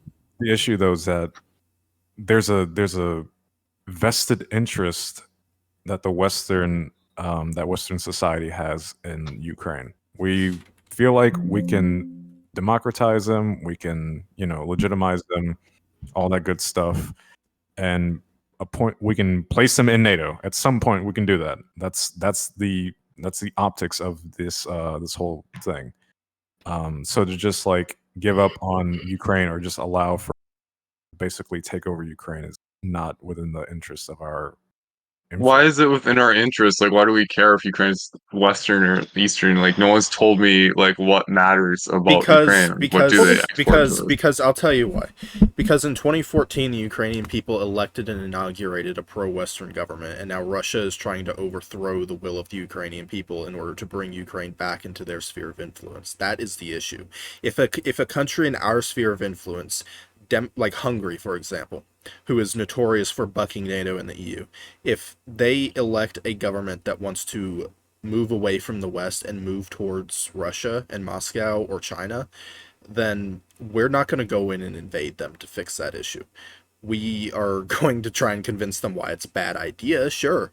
Maybe we'll sanction them to hell and back, but we're not going to go and invade them. Russia sees the only option to expand their sphere of influence and maintain their sphere of influence as the use of force. And that's the issue here. Ukraine has voluntarily, by its people, moved towards a Western society. Russia doesn't like that because it goes out of their sphere of influence and into ours. Well, you can also argue that Ukraine does have an interest to the United States because Ukraine also borders a few NATO countries, and if Russia takes over Ukraine, then Russia is going to have a bigger border with NATO, which is ironic, which is what the exact opposite of what Putin wanted. But yeah, he knew this was going to happen anyway, which is why Finland also joined NATO. But like, the majority of NATO is in Europe, and Europe is kind of also in the United States sphere of influence because we have a lot of allies in Europe. There's the European Union, there's NATO. I mean, Ukraine does kind of fall into our interest because it risks the security of all of Europe. How? Like, there's no world where Russia invades NATO. Why would they want to do that? That would be complete But suicidal. why would they invade Ukraine? Wait. Again, really quick. About the Bolivia thing you sent me. It doesn't seem like the USA was directly involved in this coup. It's just that they supported the party that was leading it. It just looks like they wanted the second round of the ballot counting to go ahead, or the second round of the election to go ahead, But this isn't. or whatever. I don't understand how this is like a I don't- coup. Like we didn't. Yeah. This doesn't make any sense. No, yeah. Anyway, yeah. Just but us meddling in another country's democracy, I guess. It's not meddling if we publicly say that, like, hey, we support this government, whatever. That's not meddling. Now, what is meddling is, like, literally being, oh, I don't like your election. I'm going to come in with tanks and then, like, take over the whole country and say, you guys aren't allowed to have this leader. We're going to install a different one, which is what Russia does with all the countries they dislike. And we don't do that? No, oh my god, can you guys give me an example in the last 20 years of this happening? Everybody, like, throws this around like it's, like, common, and this never happens. It's, like, the most, like, brain rot thing I've ever heard. No. I feel like you're just forgetting like the entire Cold War when you 20 say years that. ago. Hold on. That's the War is thing. No, different. our foreign policy was fundamentally different prior to the collapse of the Soviet Union compared to now after the collapse of the Soviet Union. And the reason for that is because while the Soviet Union was still existing, they were actively going around and doing the exact same things we were doing in countries. Maybe not direct military intervention like we did, but they were very much meddling in people's affairs, meddling in local government's elections, and trying to instate friendly regimes in countries that would align towards them. And I don't even necessarily care about the Cold War. I'm asking in the last 20 years, which is like what we're talking about, has the United States gone in and taken land or like killed off people directly? Like we've never done this in the past 20 years. Yeah, the issue is that the Ukraine government was democratically installed, and Russia is now invading this democratically installed government. I mean, that's the issue. It's not about like what America historically did in the Cold War. It's about what Russia is doing right now to a democratic country. Yeah, and again, the justified thing that L sent is like the dumbest shit ever. This was back when Russia was saying to America that they shouldn't move like 1 inch east or whatever. But this was back when Germany still had, because Germany was still there. There was no room to move. Because the ideas of spheres of influence in the modern world, the idea of spheres of influence have no fundamental place in the modern world. The rules-based world order that exists right now exists for the purpose of eliminating spheres of influence and trying to get all the countries to work together in some way. Or be sovereign on their own. Yeah. Putin sees NATO as a sphere of influence. So he sees and rightfully so. No, there is no rightfully so. Dude, if you want to join NATO, you ask to. We don't go and invade countries and say, you're part of NATO now. What? Putin asked to join NATO. Yeah, he did. In like 2003, 2004. He did, yeah. It wasn't... Okay. Wait. I know because it's part of my country. Putin stood in the German parliament speaking German. He speaks German, by the way. And everyone just laughed at him because he wanted to join NATO. Everyone laughed at him because he wasn't trying to be crazy. Everyone laughed at him because he was this new Russian leader and no one was taking him seriously. So Putin has so much built up resentment that he thinks of NATO as this devil that's trying to imperialize the world again. And now that he's seeing Ukraine, which is right next to Russia, being democratized and considering to join NATO, that he's like, okay, yeah, no, I'm not like. The problem with Russia is that they wanted to skip every other country and they wanted to be put at the front of the line because they thought they were better than the other countries. That's why they were laughed at, is because he said, we're better than all these other countries that are waiting. We want to be put at the front. I thought you were talking about the Cold War version where they were asking, but no. The Putin one, that's why he got laughed at, because he said, no, we need to be put at the front of the line. We shouldn't wait. We're Russia. That's why everybody laughed at him. It's not because we hated him or we weren't going to let him. And even if you were to say that Putin had these feelings about NATO, how does this again justify invading Ukraine? I'm still not understanding how this. It doesn't. I'm not saying that it was justified. I'm just saying that he's not just some crazy fascist dictator. He literally went to NATO and said, "I'm bogus," like we did. His sentiments are What fucking did we bogus. do though. in the past 20 years? Tell me one thing the United Why in States the has done. past 20 years? Because think I've it's already modern- explained this. I've already Yes. explained this. Our foreign policy and how we have conducted Exactly. ourselves internationally has been fundamentally different in the post-Soviet world compared to the during Soviet world. I agree. But So you really think talking about things that happened during the pre-Soviet collapse is entirely and wholly irrelevant to modern foreign policy and modern. Why is that irrelevant, right? He's I'm going repeating. to repeat people are it. You guys. still in You guys. government. No. You guys are making me repeat my points over and over and over again. Okay. Bro, Kissinger still advises like sitting presidents. Like this Good guy for was him. around since the 60s and 70s. Good Like for you him. can't just What say the that fuck? just Wait a minute. Kissinger doesn't have an official role in the government. he still advises. Good Yes, for him. He's He a doesn't consultant. have an Doesn't official matter. role in the government. I'm The just end saying of you can't just pretend that Cold War is like, oh, just 20 years ago. It doesn't matter because point- most of our policymakers still view it in that way. No, it's not true. The point is what we're trying to say is that when we made decisions on foreign policy back when the Soviet Union existed, it was always as a counterbalance to whatever the Soviet Union was doing. We don't have that same thing today. We literally make completely different. That's false. No, it's it is totally it is true. it is unequivocally true. What are you talking No. about? Have you no. If you fundamentally study the foreign policy of the United States during the Cold War, everything that we did was in a reaction to prevent the Soviet Union from carving out its own empire and growing its own influence. That is not that is fundamentally not something that we do today. We have never objected or gone to war over a country trying to elect a socialist regime in the last 30 years in the post-Soviet world, nor have we tried to go and sanction a country for daring to have a deal with China or Russia.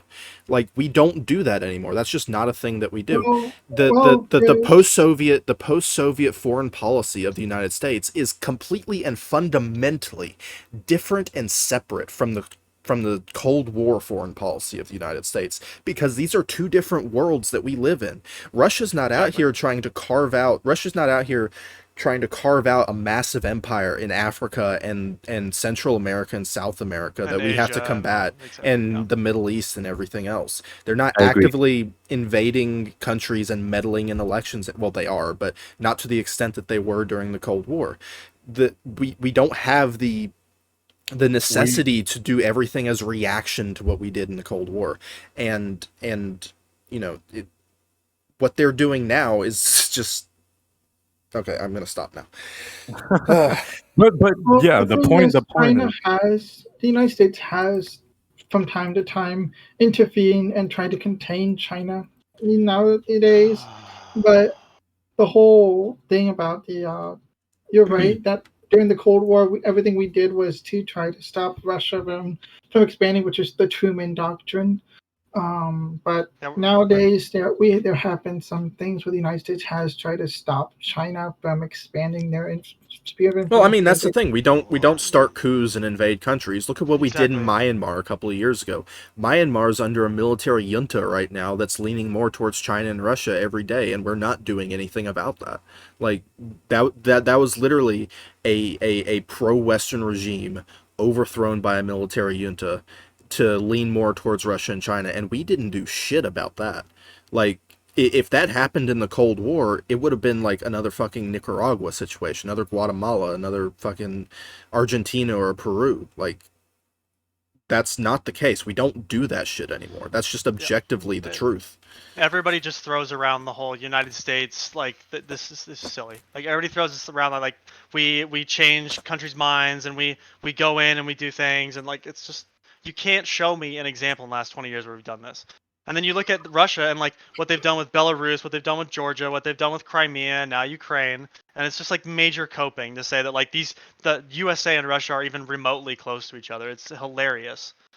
Same with China too. People do the same cope where China is literally like mass genociding a whole religious group, and people are like, "Well, America's doing the same thing because like they don't like a Middle Eastern country that's bombing their own citizens." It's like, okay, well, obviously it's fucking different. We're casting dissent versus literally going and exterminating a group of people. But is that the actual excuse China uses? I thought they just don't recognize it or just don't like Well, they deny it happens, but Deny it's it, a yeah. re-education. It's like they say they need to re-educate them because they're not like modern. It's like a Well, sect that so is. God it's a- gift dropped out, so It's an assimilation thing. Yeah. I never heard China use that reason for the United States and why they should be doing it as well. That's stupid.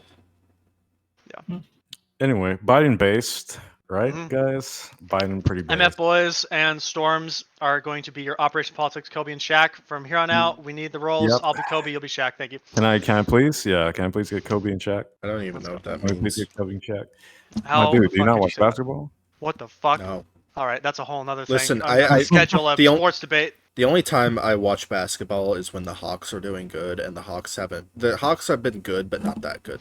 So Like the 2015, fuck where are they the were number Hawks? 1 seed and they got bounced in the first round. yeah, I'm sorry. or I'm like sorry. or like a couple years ago, they got pretty far and then got fucked. Oh, that- Trey Young with the Knicks. Yeah, Yeah. Trey Young, God. But yeah, Well, this was fun. I appreciate it. This is Yeah, nice. it's pretty nice. Yeah. 3-hour debate, or sorry, 2 hour and 45-minute debate, and I hope that A bunch of it being fucking Afghanistan. I think we all God damn it, Ray. learned. I think we all learned. You don't know that how bad you guys don't know how bad I wanted to turn around and like use the same arguments you guys were using for Ukraine and like turn it back into an Afghanistan debate. All roads lead to Afghanistan. I think we all learned a Whoa, valuable lesson to hostility. never disrespect the Star Spangled Banner.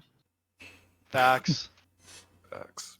Well, anyways, So- if we're done here, I'm gonna stop the recording and hope and pray to God that the other recording didn't get corrupted because my power went out. Yeah. Are we good here? I think Yeah, we're all good. good. Are you What's up? recording in MKV or MP4? I think it's MKV. Oh, okay. Then it should be fine. It should Okay, be I fine. hope so. Because, I mean, it's OBS every time I've had my power go out or, crashed when I've been recording in OBS. The files got corrupted. Not every time, but most of the time it has. But if it's MKV, I hope it's still going to work. Because, I mean, I'm looking at the file right now and hovering over it, and it says size 0 bytes. But I did open it, like, before I rejoined the call earlier, and it did seem to be okay, but I don't know. I'm going to have to look at it. Just pray. All right, I'm going to stop the recording. Good night, everybody. Good job. Had fun. Everyone. Good job. Good job.